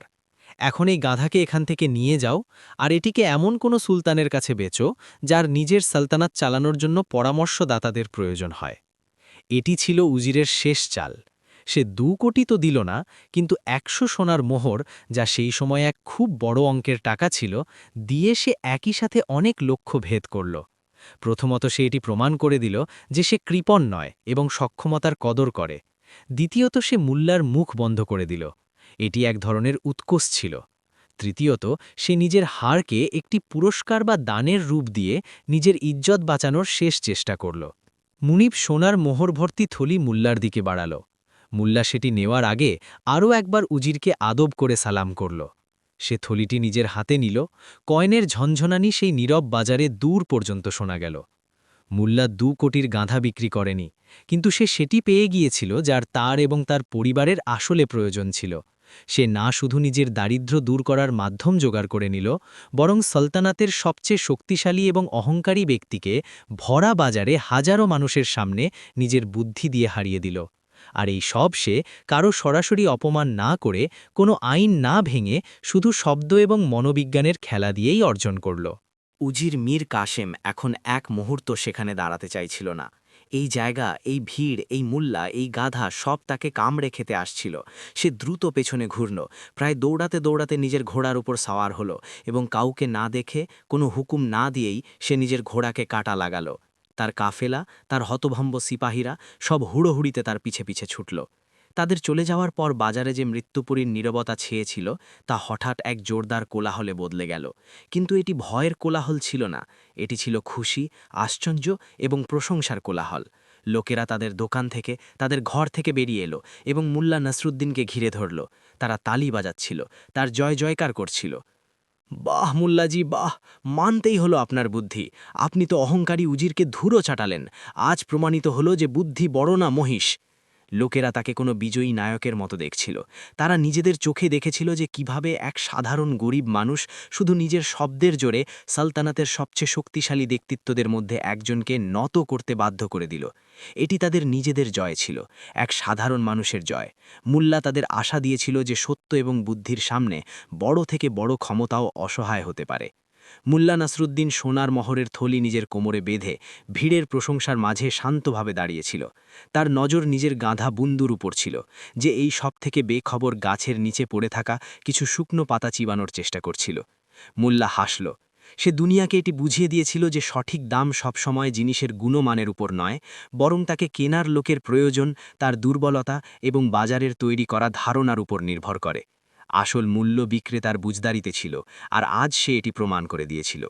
উজির মীর কাশেম এবং তার কাফেলা যেমনই বাজারের গলিগুলোতে চোখের আড়াল হলো, মনে হলো যেন কেউ এক ভারী বোঝা চাপানো চাদর বাতাস থেকে সরিয়ে দিয়েছে। সেই উত্তেজনাপূর্ণ নীরবতা, যা প্রতি মুহূর্তে মৃত্যুর ইঙ্গিত দিচ্ছিল, এখন এক মুক্ত উৎসবের কোলাহলে বদলে গিয়েছিল। যে লোকেরা ভয়ে তাদের দোকান এবং ঘরের মধ্যে লুকিয়েছিল, তারা এখন বাইরে বেরিয়ে এসেছিল। তাদের চোখে এখন আতঙ্ক নয়, বরং আশ্চর্য, প্রশংসা এবং এক গভীর সন্তুষ্টির ভাব ছিল। আজ তারা যা দেখেছিল তা কোনো রোজকার ঘটনা থেকে অনেক বেশি ছিল। এটি ছিল এক জীবন্ত কিংবদন্তির জন্ম। তারা দেখেছিল যে কিভাবে একাকী নিরস্ত্র মানুষ, যার কাছে ছেঁড়া কাপড় আর এক মরিয়াল গাধা ছাড়া আর কিছুই ছিল না, সে সালতানাতের সবচেয়ে শক্তিশালী ব্যক্তিত্বদের মধ্যে একজনকে শুধু নিজের শব্দের জোরে হাঁটু গেড়ে বসতে বাধ্য করে দিয়েছিল। এটি ডেভিড এবং গলিয়াথের গল্পের এক নতুন সংস্করণ ছিল, যা তাদের নিজেদের চোখের সামনে, তাদের নিজেদের বাজারে ঘটেছিল। মুল্লা নাসরুদ্দিন সেই ভিড়ের কেন্দ্রে দাঁড়িয়েছিলেন, কিন্তু তার চেহারায় জয়ের কোনো অহংকার ছিল না। তিনি শান্ত ছিলেন, প্রায় তেমনটাই যেমন তিনি সকালে ছিলেন। তিনি সোনার মোহর ভর্তি থলিটি নিজের কোমরে সাবধানে বাঁধলেন, নিজের গাধা বুন্দুর কাছে গেলেন এবং তার গলা থেকে সেই ঐতিহাসিক তাকতি কাঠের ফলক নামালেন, যার ওপর দাম 2 কোটি লেখা ছিল। তিনি সেই তাকতিকে এমনভাবে দেখলেন যেমন কোনো শিল্পী তার উৎকৃষ্ট সৃষ্টিকে দেখছে। এটি কাঠের এক সাধারণ টুকরো ছিল না, এটি ছিল তার বুদ্ধির প্রতীক, তার বিজয়ের প্রমাণ। লোকেরা তাকে ঘিরে দাঁড়িয়ে গেল। সবাই তার সাথে কথা বলতে চাইছিল, তাকে অভিনন্দন জানাতে চাইছিল, সেই রহস্য বুঝতে চাইছিল যা উজিরের মতো চালাক এবং ক্রূর ব্যক্তিকেও মাত দিয়েছিল। এক তরুণ ব্যবসায়ী, যার নাম আরিফ ছিল এবং যে এই পুরো ঘটনা শুরু থেকে খুব মনোযোগ দিয়ে দেখছিল, সাহস করে এগিয়ে এলো। তার চোখে মুল্লার জন্য অসীম সম্মান ছিল। মুল্লাজি, আজ আপনি যা আমাদের শিখিয়েছেন তা বড় বড় মাদ্রাসা এবং ব্যবসায়িক ঘরানাতেও শেখানো হয় না, সে বলল। তার আওয়াজে শ্রদ্ধা ছিল। আমরা তো এটাই শিখতে এসেছিলাম যে কোনো জিনিসের দাম তার গুণমান, তার খরচ এবং বাজারের চাহিদার উপর নির্ভর করে। কিন্তু আপনি আজ সমস্ত সমীকরণ পাল্টে দিলেন। আপনি এটি প্রমাণ করে দিলেন যে জিনিসের দাম তার গল্পে, তাকে বিক্রির কলায় এবং ক্রেতার মনোবিজ্ঞান বোঝার মধ্যে লুকিয়ে থাকে। মুল্লা আরিফের দিকে তাকিয়ে এক হালকা গভীর হাসি দিলেন। তুমি অর্ধেক সত্যিই বুঝেছ যুবক, তিনি বললেন, এবং তার আওয়াজে এমন শান্তি ছিল যে আশেপাশের কোলাহল কম মনে হতে লাগল। আমি গাধার দাম লাগাইনি, মোল্লা বোঝালেন, আমি উজিরের অহংকারের দাম লাগিয়েছিলাম। যদি আমি এই একই গাধাকে কোনো কৃষকের কাছে বিক্রি করতে যেতাম, তো হয়তো সে আমাকে খড়ের কিছু আঁটি থেকে বেশি দিত না, কারণ তার প্রয়োজন ছিল শুধু বোঝা বই নিয়ে যাওয়ার। যদি আমি এটিকে কোনো ধোপার কাছে বিক্রি করতাম, তো সে কাপড়ের ধোলাইয়ের হিসাবে এর দাম লাগাত। কিন্তু আমি আমার গ্রাহক কাকে বেছে নিলাম? আমি সালতানাতের সবচেয়ে ধনী এবং সবচেয়ে অহংকারী ব্যক্তিকে আমার গ্রাহক বানিয়েছিলাম। আমি জানতাম যে উজিরের গাধার প্রয়োজন নেই, তার প্রয়োজন নিজের মহানতা এবং বুদ্ধিমত্তাকে প্রমাণ করার। আমার পণ্য গাধা ছিল না, আমার পণ্য ছিল সম্মান এবং অহংকারের স্বীকৃতি। তিনি আরও বিশদে জানালেন, বাজার শুধু জিনিসের লেনদেন নয়, এটি মানুষের আবেগ, প্রয়োজন, নিরাপত্তাহীনতা এবং দুর্বলতার এক বিশাল খেলা। যে মানুষটি তার গ্রাহকের সেই গভীর না বলা প্রয়োজনকে বুঝতে পারে, যা সে নিজেও জানে না, সেই সফল সওদাগর হয়। শেঠ হীরাচাঁদের প্রয়োজন ছিল অর্থ উপার্জন করা, তাই সে আমার কথা বুঝতে পারেনি। কিন্তু উজিরের প্রয়োজন নিজের ক্ষমতা এবং নিজের ছবি বজায় রাখা। তার দুর্বল জায়গা ছিল তার অহংকার, আর আমি শুধু সেখানেই আঘাত করলাম। বুদ্ধিমত্তার আসল মূল্য এবং একটি কিংবদন্তির জন্ম। যেমনই ওয়াজির মীর কাসেমের কাফেলা বাজারের ধুলোয় অদৃশ্য হল, ঠিক যেন মনে হল কেউ একটি উত্তেজনাপূর্ণ নাটকের ভারী মখমলের পর্দা টেনে দিল। যে ভয়ঙ্কর স্তব্ধতা কিছুক্ষণ আগে পর্যন্ত প্রতিটি হৃদয়ের ওপর বোঝা হয়েছিল, তা এক অকল্পনীয় এবং বাঁধনহারা উদযাপনের সমুদ্রে ভেঙে পড়ল। যে লোকেরা তাদের দোকান, ছাদ এবং ঘরের অন্ধকার কোণগুলিতে ভয় লুকিয়েছিল, তারা এখন নদীর মতো করে সেই চত্বরের দিকে ছুটে এলো, যা সবেমাত্র ইতিহাসের এক অসাধারণ লড়াইয়ের সাক্ষী হল। তাদের চোখে এখন ভয়ের কোনো ছাপই ছিল না, তার বদলে ছিল বিস্ময়, প্রশংসা, শ্রদ্ধা এবং এক গভীর আত্মিক সন্তুষ্টির ঝলক। আজ তারা যা দেখল তা কেবল একজন চালাক লোকের জয় ছিল না, এটা ছিল তাদের নিজেদের জয়। এটি ছিল সেই প্রতিটি সাধারণ মানুষের জয়, যারা প্রতিদিন ক্ষমতার অহংকার, ধনীদের অবজ্ঞা এবং ব্যবস্থার চাপের নিচে জীবন কাটায়। মুল্লা নাসিরুদ্দিন তাদের একটি কণ্ঠস্বর দিয়েছিলেন, একটি আশা দিয়েছিলেন যে বুদ্ধি এবং সাহসের সামনে সবচেয়ে শক্তিশালী দেওয়ালও বালির মতো প্রমাণিত হতে পারে। এই উৎসবের কেন্দ্রে মুল্লা নাসিরুদ্দিন কোনো বিজয়ী সেনাপতির মতো দাঁড়িয়েছিলেন, কিন্তু তার মুখে বিজয়ের অহংকারের কোনো রেখাও ছিল না। তিনি শান্ত ছিলেন, ঠিক তেমনই শান্ত যেমনটি তিনি সকালেকার ভাঙা ঝুপড়ির বাইরে তার ক্ষুধার্ত গাধাটিকে দেখছিলেন। তার নীরবতা ছিল তার সবচেয়ে বড় শক্তি। তিনি তার কোমরে বাঁধা সোনার মোহরের ভারী থলেটি অনুভব করলেন। সেটির ঝনঝনানি এবং ওজন বাস্তব ছিল, কিন্তু মুল্লা জানতেন যে আজ তিনি যা উপার্জন করেছেন তাই মুদ্রাগুলির চেয়ে অনেক বেশি মূল্যবান। তিনি ধীরে ধীরে তার গাধা বন্দুর দিকে পা বাড়ালেন এবং তার গলায় ঝোলানো সেই ঐতিহাসিক তক্তাটি খুললেন, যার উপর কয়লা দিয়ে লেখা শব্দ দাম 2 কোটি এখন কিছুটা হালকা হয়ে যাচ্ছিল। তিনি সেই তক্তাটি তার হাতে এমনভাবে ধরলেন যেন একজন শিল্পী তার সবচেয়ে মূল্যবান শিল্পকর্ম ধরে আছে। এটি কেবল কাঠের একটি টুকরো এবং কিছু অস্পষ্ট অক্ষর ছিল না, এটি একটি ধারণার শারীরিক রূপ ছিল, একটি কৌশলের প্রতীক ছিল, একটি এমন চাবি ছিল যা অহংকারের সবচেয়ে মজবুত তালাটিকে খুলে দিয়েছিল। ভিড় এখন তাকে 4 দিক থেকে ঘিরে ধরেছিল। সবাই তার সাথে কথা বলতে চাইছিল, তাকে ছুঁয়ে দেখতে চাইছিল, সেই রহস্যের উৎস বুঝতে চাইছিল যা ওয়াজিরের মতো চালাক এবং নিষ্ঠুর ব্যক্তিকেও হার মানতে বাধ্য করল। জ্ঞান বিতরণ, বাজারের মাদ্রাসা। একটা তরুণ ব্যবসায়ী যার নাম ছিল আরিফ এবং যে সকাল থেকেই পুরো ঘটনার সাক্ষী ছিল, সে ভিড় ঠেলে সামনে এলো। তার চোখে মুল্লার জন্য সীমাহীন সম্মান এবং শেখার গভীর তৃষ্ণা ছিল। মুল্লাজি, আজ আপনি আমাদের যা শিখিয়েছেন তা পৃথিবীর কোনো মাদ্রাসা বা ব্যবসায়িক প্রতিষ্ঠানের বইয়ে পাওয়া যায় না। সে শ্রদ্ধায় ভরা কণ্ঠে বলল, আমরা তো শুধু খরচ, লাভ এবং চাহিদা সরবরাহের অঙ্ক নিয়েই মাথা ঘামাই, কিন্তু আপনি আজ আমাদের ব্যবসার আসল মনস্তত্ত্ব শিখিয়েছেন। আপনি প্রমাণ করেছেন যে কোনো কিছুর মূল্য কেবল তার মধ্যে থাকে না, বরং তার গল্পে, তাকে বিক্রি করার শিল্পে এবং ক্রেতার মন ও মস্তিষ্ককে বোঝার মধ্যে থাকে। মুল্লা আরিফের কাঁধে হাত রাখলেন এবং একটি হালকা রহস্যময় হাসি দিলেন, যা সেই তরুণ ব্যবসায়ীর মনে আরও গভীর প্রশ্ন জাগিয়ে তুলল।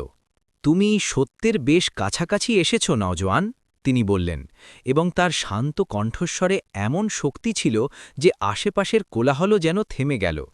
কিন্তু এটি এখনও অর্ধেক সত্য। বিক্রি করার কৌশল তো কেবল একটি হাতিয়ার। আসল শিক্ষা হল তুমি সেই হাতিয়ারটি কার ওপর এবং কিভাবে ব্যবহার করছ।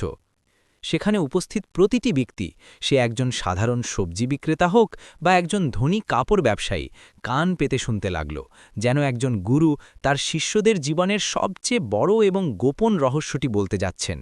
আমি গাধার দাম লাগাইনি, মুল্লা তার কথার সবচেয়ে গভীর স্তরটি উন্মোচন করে বোঝালেন। আমি ওজিরের অহংকারের দাম লাগিয়েছিলাম। যদি আমি এই গাধাটিকে কোনো পরিশ্রমী কৃষকের কাছে বিক্রি করার চেষ্টা করতাম, তবে সে এর পায়ের শক্তি, এর পিঠের প্রশস্ততা এবং এর বয়স দেখত এবং হয়তো কিছু খড়ের আঁটি বা শস্যের বস্তার বিনিময়ে এটিকে কিনত, কারণ তার প্রয়োজন ছিল কেবল বোঝা বহন করা। যদি আমি এটিকে কোনো বরযাত্রীকে বিক্রি করতাম, তবে সে এর রং এবং চেহারা দেখত এবং হয়তো কিছু রৌপ্য মুদ্রা দিত। প্রত্যেক ক্রেতা তার প্রয়োজনের জানালা দিয়ে পৃথিবীকে দেখে। আমি আমার ক্রেতাকে খুব ভেবে চিনতে বেছে নিয়েছিলাম। আমি সালতানাতের সবচেয়ে ধনী, সবচেয়ে শক্তিশালী এবং সবচেয়ে অহংকারী ব্যক্তিকে আমার লক্ষ্য বানিয়েছিলাম। আমি জানতাম যে ওয়াজিরের একটি গাধার এক রত্তিও প্রয়োজন নেই। তার প্রয়োজন ছিল তার মহত্ব, তার অনন্য বুদ্ধিমত্তা এবং তার সর্বোচ্চ ক্ষমতাকে বারবার প্রমাণ করা। আমার পণ্য গাধা ছিল না, আমার আসল পণ্য ছিল অহংকারের বৈধতা। Ego validation. আমি এমন একটি গল্প তৈরি করেছিলাম যা সরাসরি তার এই গভীর ক্ষুধাটিকে সম্বোধন করে। তিনি আরও বিস্তারিতভাবে বললেন, বাজার কেবল জিনিসপত্রের লেনদেন নয়, এটি মানব আবেগ, চাহিদা, নিরাপত্তাহীনতা এবং দুর্বলতার একটি বিশাল এবং জটিল খেলার মাঠ। যে মানুষ তার ক্রেতার সেই গভীর না বলা প্রয়োজনটিকে ধরতে পারে, যা হয়তো সেই ক্রেতা নিজেও চিনতে পারে না, সেই হল সত্যিকারের এবং সফল ব্যবসায়ী। শেঠ হীরাচাঁদের সবচেয়ে বড় প্রয়োজন এবং দুর্বলতা ছিল তার লোভ। তাই সে আমার প্রস্তাবকে পাগলামি ভেবে চলে গেল। কিন্তু ওয়াজিরের সবচেয়ে বড় প্রয়োজন এবং সবচেয়ে বড় দুর্বলতা ছিল তার অহংকার। আমি শুধু সেই ব্যথা জাগানো শিরায় আঙুল রেখেছিলাম। আমি তাকে একটি জাদুকরী আয়না দেখিয়েছিলাম। মুল্লার চোখে একটি দুষ্টুমি ভরা ঝলক ছিল। একটি এমন আয়না যেখানে সে হয়তো নিজের মহত্বের সেই ছবি দেখত যা সে বিশ্বকে দেখাতে চাইত, অথবা নিজের অযোগ্যতার সেই সত্য দেখত যা সে সবচেয়ে বেশি ভয় পেত। আমি তাকে বিকল্প দিইনি, আমি তাকে একটি বাধ্যবাধকতা দিয়েছিলাম। নিজের সম্মান রক্ষা করার জন্য, নিজের মহত্বের ভ্রমকে বাঁচিয়ে রাখার জন্য সে ১০০ সোনার মোহর দিয়ে দিল। এই মূল্য সেই গাধার ছিল না, এই মূল্য ছিল তার নিজের অহংকারকে প্রকাশ্যে নিলামে ওঠা থেকে বাঁচানোর। মুল্লার এই কথাগুলি সেখানে দাঁড়িয়ে থাকা প্রতিটি মানুষের মনে জ্ঞানের একটি বিস্ফোরণ ঘটাল। তাদের কাছে এখন পুরো ছবিটি কাঁচের মতো পরিষ্কার মনে হল। এটি কোনো জাদু বা অলৌকিক ঘটনা ছিল না, এটি ছিল বিশুদ্ধ মনস্তত্ত্ব, গভীর কৌশল এবং মানব প্রকৃতির সূক্ষ্ম বোঝার একটি দুর্দান্ত প্রদর্শন। মুল্লা তাদের ব্যবসা এবং জীবনের সবচেয়ে বড় শিক্ষাকে শিখিয়েছিলেন। ধারণাই হল বাস্তবতা। Perception is reality. মানুষ সেটাই দেখে, শোনে এবং বিশ্বাস করে যা আপনি তাদের একটি সুদীর্ঘ গল্পের সাথে দেখান, শোনান এবং মানিয়ে নিতে বাধ্য করেন। তারপর তিনি তার কোমর থেকে সোনার মোহরের সেই ভারী থলেটি খুলে তার স্ত্রীর কাঁপানো হাতে রাখলেন।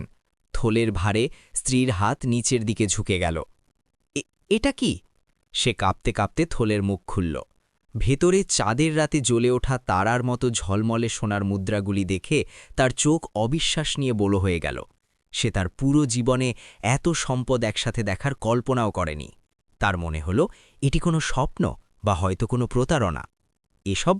এসব কোথা থেকে এলো? আল্লাহর দোহাই, সত্যি বলুন, আপনি কোনো ভুল কাজ তো করেননি? মুল্লা জোরে হেসে উঠলেন। তার হাসিতে দিনের বেলার সমস্ত ক্লান্তি আর চাপ ধুয়ে গেল।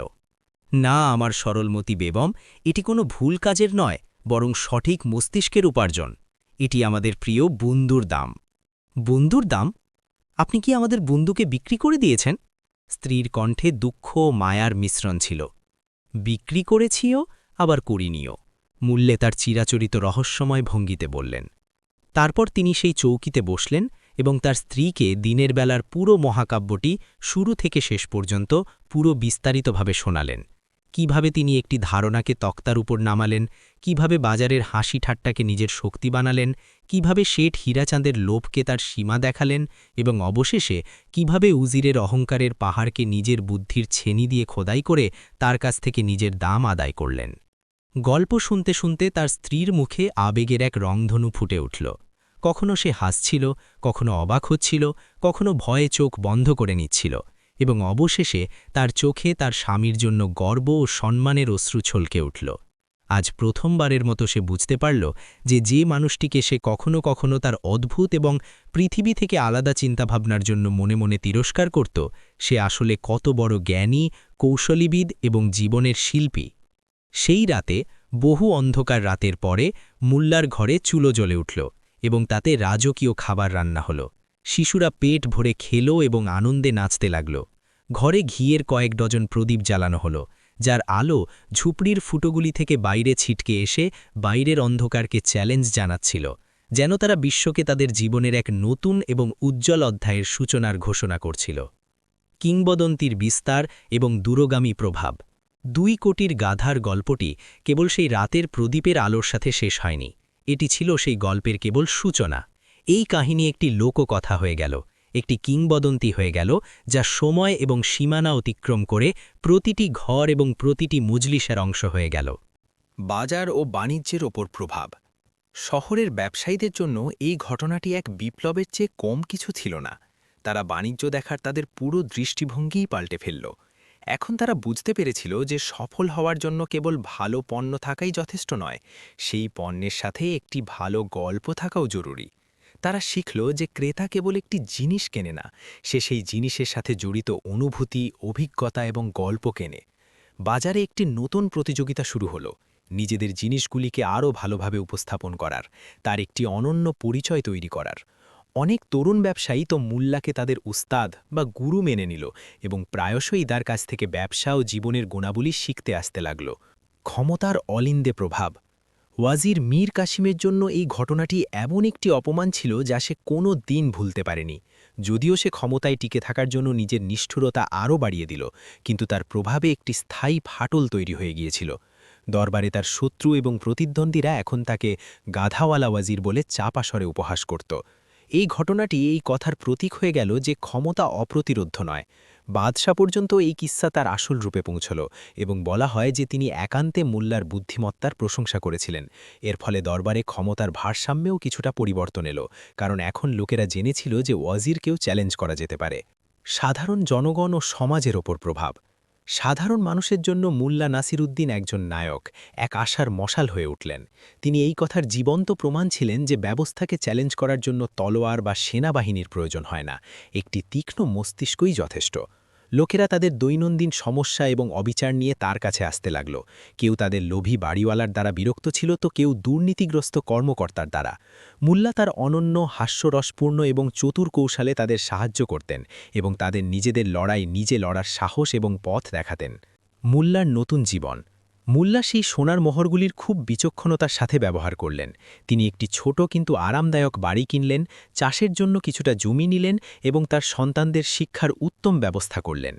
কিন্তু সম্পদ তাকে পাল্টায়নি। তিনি আজও সেই সরল, মাটির কাছাকাছি থাকা এবং হাসি খুশি মুল্লাই ছিলেন। তিনি তার বাকি জীবন মানুষকে হাসাতে এবং একই সাথে তাদের জীবনের গভীর শিক্ষা দিতে কাটিয়ে দিলেন। এবং তার গাধা বন্ধু সে ইতিহাসের সবচেয়ে বিখ্যাত এবং সম্ভবত সবচেয়ে ভাগ্যবান গাধা হয়ে গেল। সে মুল্লার নতুন বাড়ির সবুজ উঠানে আরামে ঘাস চড়ত, এই কথা থেকে পুরোপুরি বেখবর যে তার নীরবতা বিশ্বকে বুদ্ধিমত্তার সবচেয়ে জোরে পাঠ শিখিয়েছিল। সে কখনো কবিতা লেখেনি, কিন্তু তার উপস্থিতিই ছিল নিজের মধ্যে একটি সম্পূর্ণ কবিতা, একটি এমন কবিতা যা বলতো যে কোনো কিছুর মূল্য তার মধ্যে থাকে না, বরং তাকে দেখার চোখে এবং তাকে উপস্থাপন করার গল্পে থাকে। তো বন্ধুরা, মুল্লা নাসিরউদ্দিনের এই গল্পটি এখানেই শেষ হয়, কিন্তু এর থেকে পাওয়া শিক্ষা কখনো শেষ হয় না।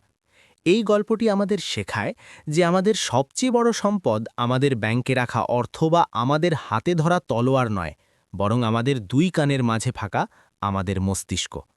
এটি আমাদের শেখায় যে নিজের মূল্য চেনো, নিজেকে কখনো কম মনে করো না এবং বিশ্বের সামনে তোমার গল্পকে পূর্ণ আত্মবিশ্বাসের সাথে উপস্থাপন করো। জীবনেও আমাদের সকলকেই কখনো না কখনো আমাদের গাধা বিক্রি করতে হয়, কখনো নিজেদের কোনো শিল্প, কখনো নিজেদের কোনো ধারণা, তো কখনো নিজেদের কঠোর পরিশ্রম। প্রায়শই আমরা তাকে কম দামে বিক্রি করে দিই, কারণ আমরা তার আসল মূল্য নিজে জানি না বা সঠিক ক্রেতাকে চিনি না। মুল্লার এই বুদ্ধিমত্তা এবং জীবনকে দেখার এই অনন্য দৃষ্টিভঙ্গি হল সেই জিনিস যা আমাদের কর্মা স্টোরিজে অনুপ্রাণিত করে। আমরা এমনই গল্প আপনার জন্য নিয়ে আসি, গল্প যা কেবল আপনার বিনোদন করে না, বরং আপনাকে ভাবতে বাধ্য করে, আপনাকে জীবনের চ্যালেঞ্জগুলির জন্য নতুন অস্ত্র দেয় এবং আপনাকে এই কথা মনে করিয়ে দেয় যে প্রতিটি সাধারণ মানুষের ভেতরে একজন অসাধারণ নায়ক লুকিয়ে থাকে। যদি আপনার মুল্লার এই বিচক্ষণতা পছন্দ হয়ে থাকে এবং আপনি এমনই আরও অনুপ্রেরণামূলক, জ্ঞানগর্ভ এবং মনোরঞ্জক গল্পের জগতে ডুব দিতে চান, তাহলে আমাদের সাথে যোগ দিন। কর্মা স্টোরিজ চ্যানেলটি এখনই সাবস্ক্রাইব করুন এবং সেই ঘণ্টার মতো বোতামটি টিপতে ভুলবেন না, যাতে যখনই আমরা কোনো নতুন গল্প নিয়ে আসি তার কড়া নড়াটি সবার আগে আপনার হৃদয়ে এবং মস্তিষ্কে হয়। কমেন্টসে আমাদের অবশ্যই জানান যে এই গল্পের কোন অংশটি আপনার সবচেয়ে ভালো লেগেছে এবং আপনি এর থেকে কি শিখলেন। আপনার মতামত আমাদের জন্য অমূল্য। দেখা হবে পরের গল্পে এক নতুন রহস্য, এক নতুন রোমাঞ্চ এবং এক নতুন শিক্ষা নিয়ে। ততক্ষণ পর্যন্ত ভাবতে থাকুন, শিখতে থাকুন। ধন্যবাদ। ফাতেমা জোরে মুল্লাকে ঝাঁকালেন এবং চিৎকার করে বললেন, "ওঠুন মোল্লাজি, দেখুন ঘর নদী হয়ে গেছে আর আপনি নবাবদের মতো শুয়ে আছেন।" মুল্লা একটি চোখ খুললেন এবং খুব শান্তভাবে বললেন, "বেগম, তুমি অকারণে বিরক্ত হচ্ছ।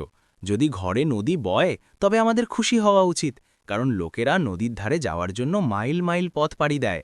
এবং দেখো, প্রকৃতি কত দয়ালু যে সে নদীটি নিজেই আমাদের ঘরে পাঠিয়ে দিয়েছে। মোল্লার এই জবাবে ফাতেমার কান্নাও পেল, আবার রাগও হল। তিনি মোল্লাকে হুঁশিয়ারি দিলেন যে যদি আজ সন্ধ্যের মধ্যে ছাদ ঠিক না হয় এবং সাথে বাজার থেকে ঘরের রেশন না আসে, তবে আজ রাতের খাবার মোল্লাকে তার প্রিয় গাধার সাথে আস্তা বলেই খেতে হবে। গাধার নাম শোনা মাত্র মোল্লার ঘুম পুরোপুরি উড়ে গেল, কারণ তিনি তার গাধাকে খুব ভালোবাসতেন এবং তাকে নিজের পরিবারের সদস্যের মতোই মনে করতেন। মোল্লা তার পুরানো পাগড়িটি নিলেন, সেটি তার মাথায় পেঁচালেন, যা সবসময় কিছুটা বাঁকানো থাকত, এবং তার ঢিলেঢালা কুর্তাটি ঝেড়ে বাইরে বেরিয়ে এলেন। বাইরে তার গাধা খুঁটির সাথে বাঁধা অবস্থায় ঝিমোচ্ছিল। মোল্লা গাধার পিঠে হাত বুলিয়ে তাকে বললেন, দোস্ত, আজকের দিনটি খুব ভারী, বেগমের মেজাজ গরম আর পকেট ঠান্ডা। চলো দেখি আজ ভাগ্য আমাদের কোন দিকে নিয়ে যায়। মোল্লা গাধার উপর চড়তে যাবেন, তখনই তার মনে পড়ল যে গতকাল প্রতিবেশী তাকে বলেছিল, মোল্লা, তুমি গাধার উপর উল্টো হয়ে কেন বসো? মোল্লা ভাবলেন যে আজ সোজা হয়ে বসে দেখি, হয়তো পৃথিবীটা অন্যরকম লাগবে। যেমনই তিনি গাধার ওপর বসলেন, গাধা চলতে শুরু করল। মোল্লা তাকে বোঝালেন, ভাই, গোলমাল করো না, যদি বেগম শুনে নেন তবে আমাদের দুজনেরই বিপদ হবে। মোল্লা এবং তার গাধা গ্রামের গলি দিয়ে যাচ্ছিলেন। পথে তাদের পুরনো বন্ধু করিমের সাথে দেখা হলো। করিম মোল্লাকে থামালেন এবং জিজ্ঞেস করলেন, মোল্লাজি, এত সকালে কোথায় যাওয়ার প্রস্তুতি? মোল্লা একটি দীর্ঘ নিঃশ্বাস নিলেন এবং বললেন, করিম ভাই, আমি তো কেবল আমার ভাগ্যের পেছনে দৌড়াচ্ছি, কিন্তু মনে হয় আমার ভাগ্য আমার থেকেও দ্রুত ছুটছে। করিম হেসে বলল, মোল্লা, আমি শুনেছি যে শহরে মহামান্য বাদশাহ একটি বিশাল দরবার বসাচ্ছেন, যেখানে বুদ্ধিমান লোকেদের পুরস্কৃত করা হবে। তুমি কেন যাও না? হয়তো তোমার ভাগ্য সেখানেই উজ্জ্বল হবে। মোল্লার মাথায় একটি বুদ্ধি এলো। তিনি ভাবলেন যে যদি আমি বাদশাহের কাছ থেকে পুরস্কার জিতে আনতে পারি, তবে ছাদও মেরামত হয়ে যাবে আর বেগমও খুশি হয়ে যাবেন। তিনি তৎক্ষণাৎ গাধার মুখ শহরের দিকে ঘুরিয়ে দিলেন। গ্রাম থেকে শহরের রাস্তা দীর্ঘ ছিল এবং রোদ তীব্র ছিল। রাস্তায় একটি সরাইখানা পড়ল। মোল্লার খিদে পেয়েছিল। তিনি ভাবলেন যে কেননা এখানে একটু বিশ্রাম নেওয়া যাক। সরাইখানার বাইরে এক অত্যন্ত ধনী দেখতে ব্যবসায়ী বসে খাবার খাচ্ছিল। তার সামনে নানা ধরনের সুস্বাদু খাবার রাখা ছিল। মোল্লা নিজের পকেট হাতড়ে দেখলেন, তাতে কেবল একটি শুকনো রুটি এবং এক টুকরো পেঁয়াজ ছিল। মোল্লা ব্যবসায়ীর কাছে গিয়ে নিজের রুটিটি বের করে এমনভাবে বাতাসে ঘোরাতে লাগলেন যেন তিনি এটিকে কোনো স্যুপ বা ঝোলের মধ্যে ডোবাচ্ছেন। ব্যবসায়ী অবাক হয়ে জিজ্ঞাসা করল, আপনি এ কি করছেন? মোল্লা মুচকি হেসে বললেন, ভাই সাহেব, আপনার খাবারের সুবাস এত চমৎকার যে আমি আমার শুকনো রুটিটিকে সেই সুবাসের সাথে খাচ্ছি, যাতে আমিও ধনীদের মতো স্বাদ পেতে পারি। ব্যবসায়ী মোল্লার এই সারল্য এবং উপস্থিত বুদ্ধিতে এত হাসলেন যে তিনি মোল্লাকে নিজের সাথে খেতে আমন্ত্রণ জানালেন। মোল্লা পেট ভরে খেলেন এবং ব্যবসায়ীকে আশীর্বাদ করতে করতে এগিয়ে গেলেন। এটাই ছিল মোল্লার দর্শন যে পৃথিবীতে কিছু চাওয়ার চেয়েও বেশি কার্যকর উপায় হল সামনের মানুষটিকে হাসিয়ে দেওয়া। শহরে পৌঁছতে পৌঁছতে সন্ধ্যা নেমে এলো। শহরের জাঁকজমক গ্রাম থেকে একেবারেই আলাদা ছিল। উঁচু উঁচু দালান এবং চওড়া রাস্তা দেখে মোল্লার গাধাটিও অবাক হয়ে গিয়েছিল। মোল্লা সোজা রাজমহলের দরজায় পৌঁছালেন। প্রহরীরা মোল্লার বেশভূষা দেখে তাকে থামিয়ে দিল।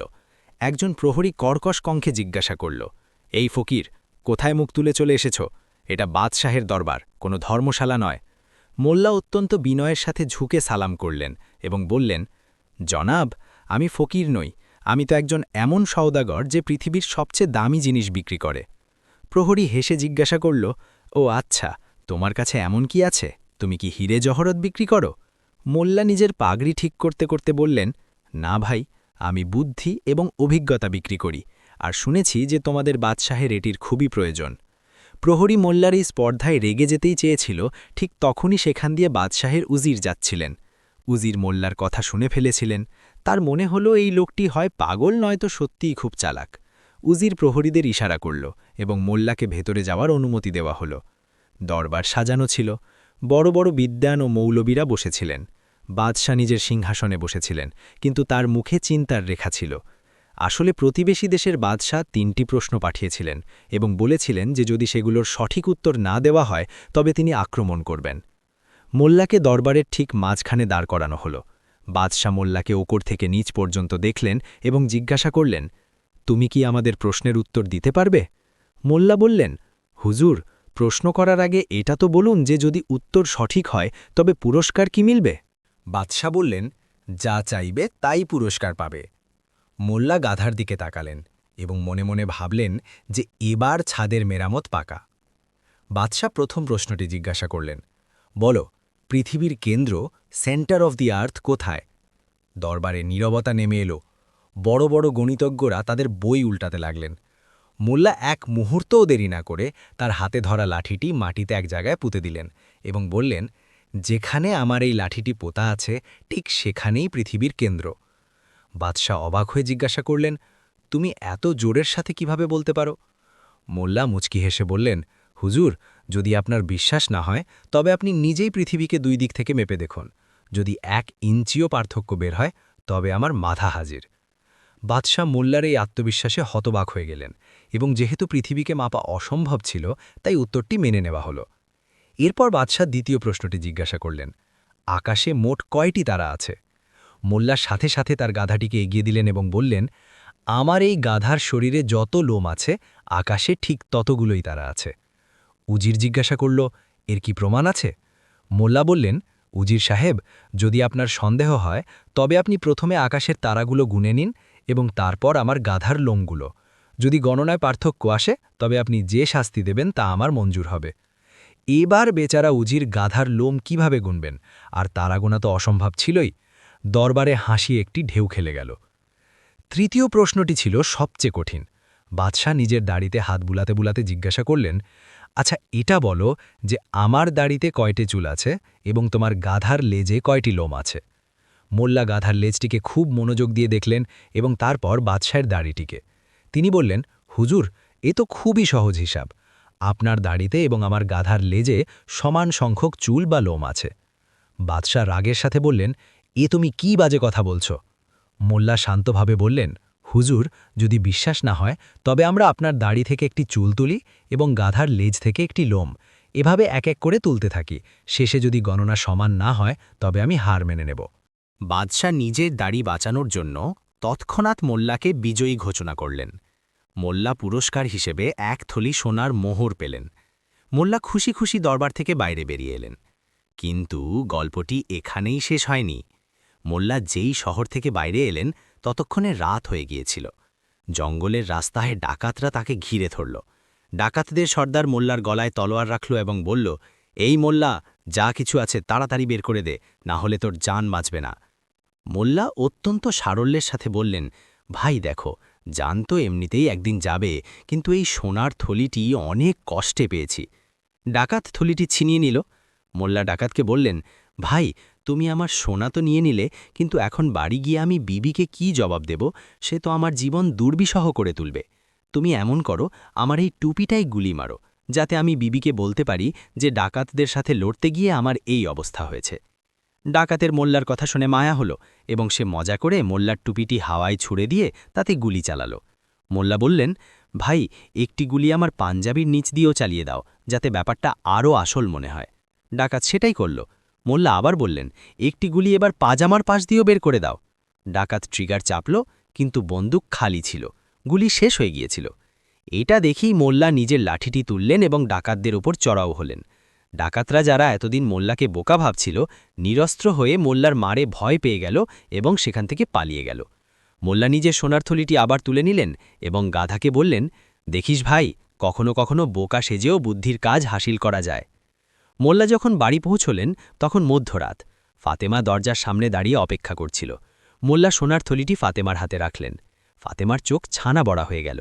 তিনি জিজ্ঞাসা করলেন, মোল্লাজি, আপনি এমন কি করলেন? মোল্লা বললেন, বেগম, শুধু কিছু প্রশ্নের উত্তর দিলাম এবং দুনিয়াকে এটা শেখালাম যে প্রশ্ন যতই কঠিন হোক না কেন তার উত্তর সব সময় আমাদের আশেপাশেই থাকে, শুধু দৃষ্টিভঙ্গি সঠিক হওয়া চাই। পরের দিন গ্রামে মোল্লার আলোচনা হচ্ছিল। সবাই মোল্লার সাথে দেখা করতে আসছিল। গ্রামের একজন ধনী ব্যক্তি, যে নিজেকে খুব চালাক ভাবত, সে ভাবল যে মোল্লার পরীক্ষা নেওয়া যাক। সে মোল্লাকে নিজের বাড়িতে দাওয়াতে আমন্ত্রণ জানাল।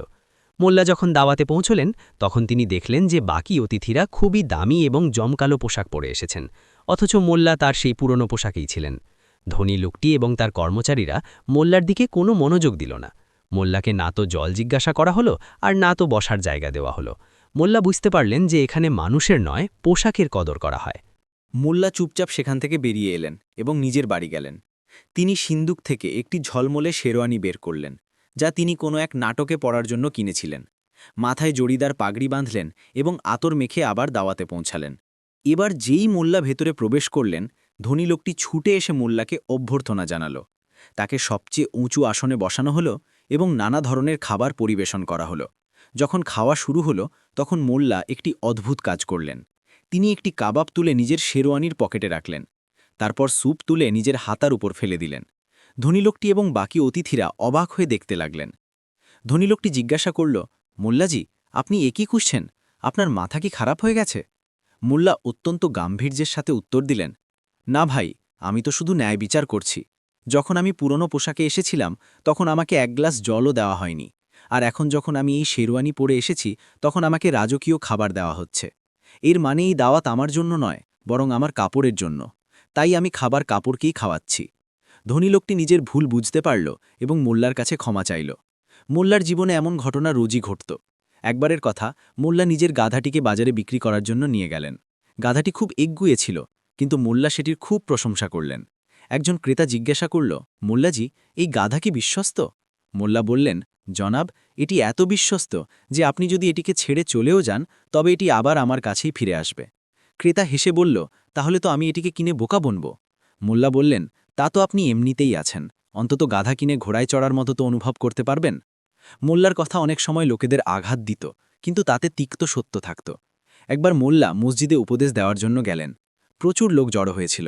মোল্লা মিম্বরে উঠলেন এবং বললেন, হে মানুষেরা, তোমরা কি জানো যে আমি আজ কি বলতে চলেছি? লোকেরা এক সুরে বলল, না, আমরা জানি না। মোল্লা বললেন, যখন তোমাদের জানাই নেই যে আমি কি বলতে চলেছি, তখন আমি কেন আমার সময় নষ্ট করব? আর এই বলে তিনি নিচে নেমে গেলেন। লোকেরা হতভম্ব হয়ে গেল। পরের সপ্তাহে আবার সভা বসল। মোল্লা আবার সেই একই প্রশ্ন করলেন। এবার সবাই হ্যাঁ করে দিল। মোল্লা বললেন, যখন সবারই জানা আছে যে আমি আজ কি বলতে চলেছি, তখন আমি কেন আমার সময় নষ্ট করব? আর এই বলে তিনি নিচে নেমে গেলেন। লোকেরা হতভম্ব হয়ে গেল। লোকেরা ভাবল যে এবার আমরা চালাকি দেখাব। সবাই বলল, হ্যাঁ, আমরা জানি যে আপনি কি বলতে চলেছেন। মোল্লা মুচকি হেসে বললেন, যখন তোমরা সবাই আগে থেকেই জানো, তখন আমার বলার আর কি প্রয়োজন আছে? এবং তিনি আবার চলে গেলেন। লোকেরা চিন্তিত হয়ে পড়ল।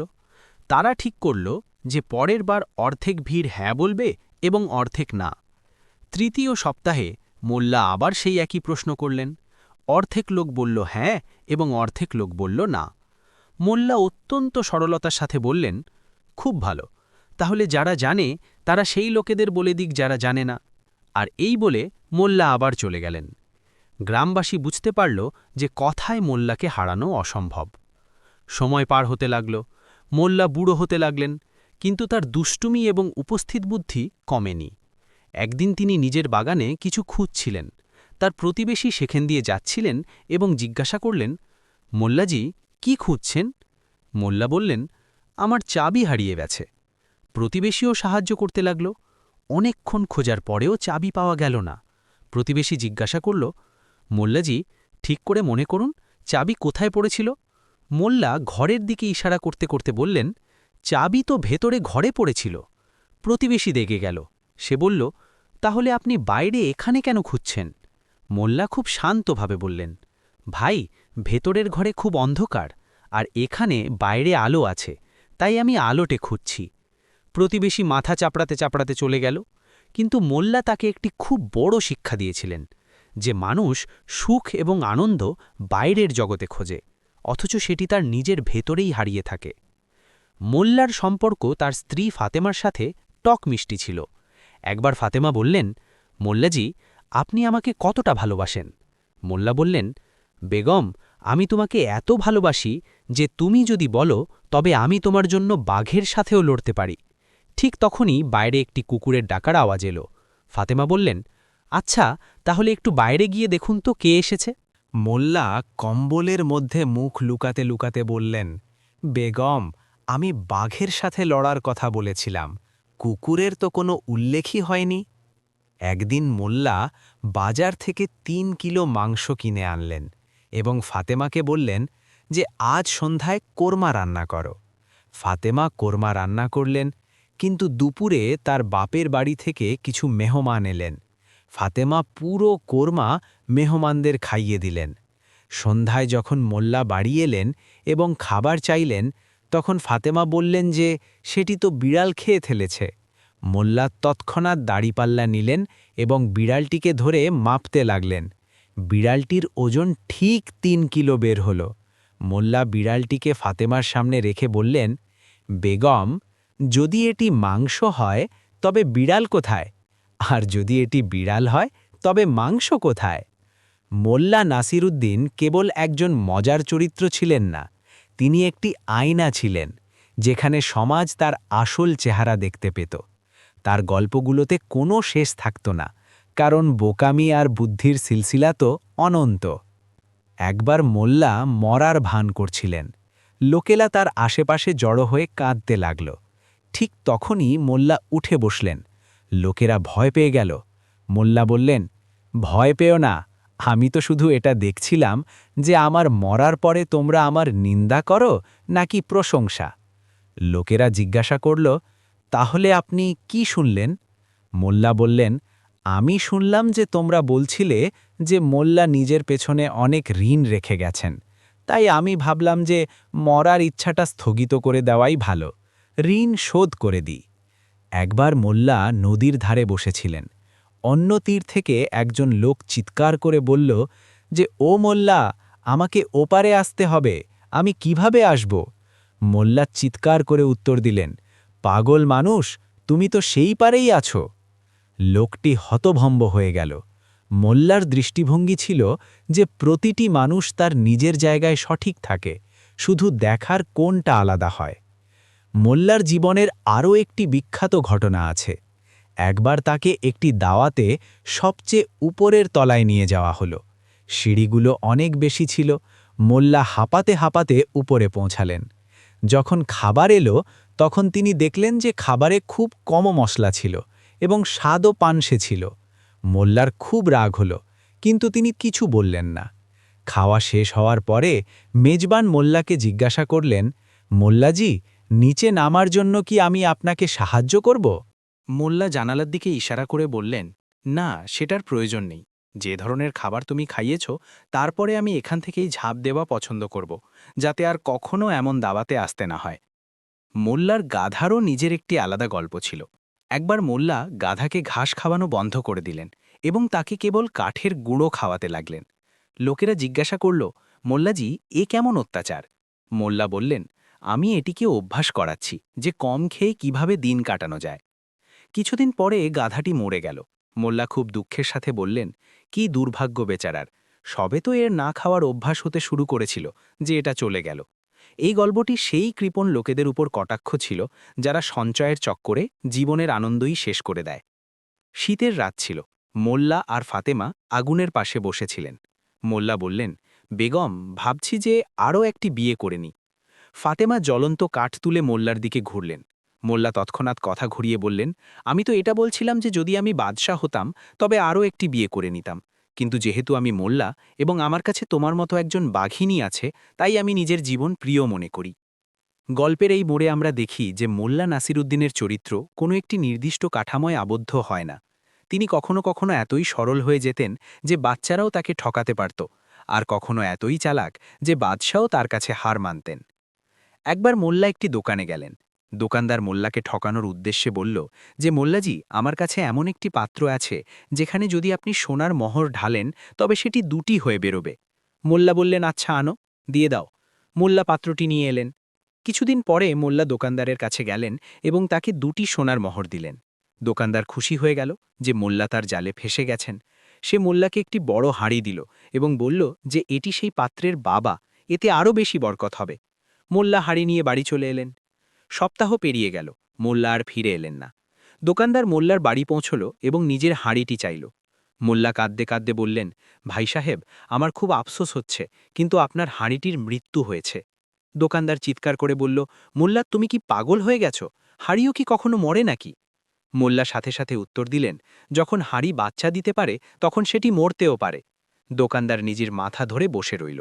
মোল্লা তাকে তারই ওষুধের সাহায্য খেয়ে দিয়েছিলেন। মোল্লার জীবনের যাত্রা চলতে থাকল। তার চুল সাদা হয়ে গেল, কোমর ঝুঁকে গেল, কিন্তু তার চোখের জ্যোতি একই থাকল। লোকেরা তার কাছে তাদের সমস্যার সমাধান জিজ্ঞাসা করতে আসত। একবার একজন যুবক এলো এবং বলল যে, মোল্লাজি, আমি বিয়ে করতে চাই, কিন্তু আমার কাউকে পছন্দ হয় না। আমার একজন সর্বগুণ সম্পন্ন নিখুঁত স্ত্রী চাই। মোল্লা বললেন, বেটা, আমিও আমার যৌবনে এমনই একজন স্ত্রীর সন্ধান করেছিলাম। আমি কায়রো গেলাম, সেখানে আমি খুব সুন্দরী একটি মেয়েকে পেলাম, কিন্তু সে কথা বলতে পছন্দ করত না, আর আমার কথা বলতে ভালো লাগত। তারপর আমি বাগদাদ গেলাম, সেখানে একজন খুব বুদ্ধিমান মেয়েকে পেলাম, কিন্তু সে সুন্দরী ছিল না। শেষ পর্যন্ত আমি দামেস্কে এমন একটি মেয়েকে পেলাম যে সুন্দরীও ছিল এবং বুদ্ধিমতীও, একেবারে নিখুঁত। ছেলেটি উৎসাহিত হয়ে জিজ্ঞাসা করল, তাহলে কি আপনি তাকে বিয়ে করেছিলেন? মোল্লা একটি দীর্ঘশ্বাস ফেললেন এবং বললেন, না বেটা, কারণ সেও একজন নিখুঁত স্বামীর সন্ধানে ছিল। এইভাবে মোল্লা সেই যুবকটিকে শেখালেন যে নিখুঁত জিনিস খুঁজতে গিয়ে আমরা প্রায়শই যা ভালো তা হারিয়ে ফেলি। অবশেষে সেই দিনটিও এলো যখন মোল্লা নাসিরুদ্দিন এই জগৎকে বিদায় জানানোর মনস্থির করলেন। নিজের মৃত্যুশয্যায় শুয়ে তিনি ফাতেমাকে কাছে ডাকলেন। ফাতেমার চোখে জল ছিল। মোল্লা বললেন, বেগম, কেঁদো না, আমার একটি শেষ ইচ্ছা আছে। যখন আমাকে দাফন করা হবে, তখন আমাকে পুরনো কবরগুলোর মধ্যে নয়, বরং কোনো নতুন জায়গায় দাফন করবে। ফাতেমা জিজ্ঞাসা করলেন, কেন? মোল্লা মুচকি হেসে বললেন, কারণ পুরনো কবরগুলোর লোকেরা তো তাদের হিসাব কিতাবে ব্যস্ত থাকবে, এবং ফেরেস্তাদের নতুন জায়গায় আমাকে খুঁজতে সময় লাগবে। ততক্ষণে আমি একটু বিশ্রাম নিয়ে নেব। বন্ধুরা, এই গল্পটি শোনার জন্য আপনাদেরকে অনেক ধন্যবাদ।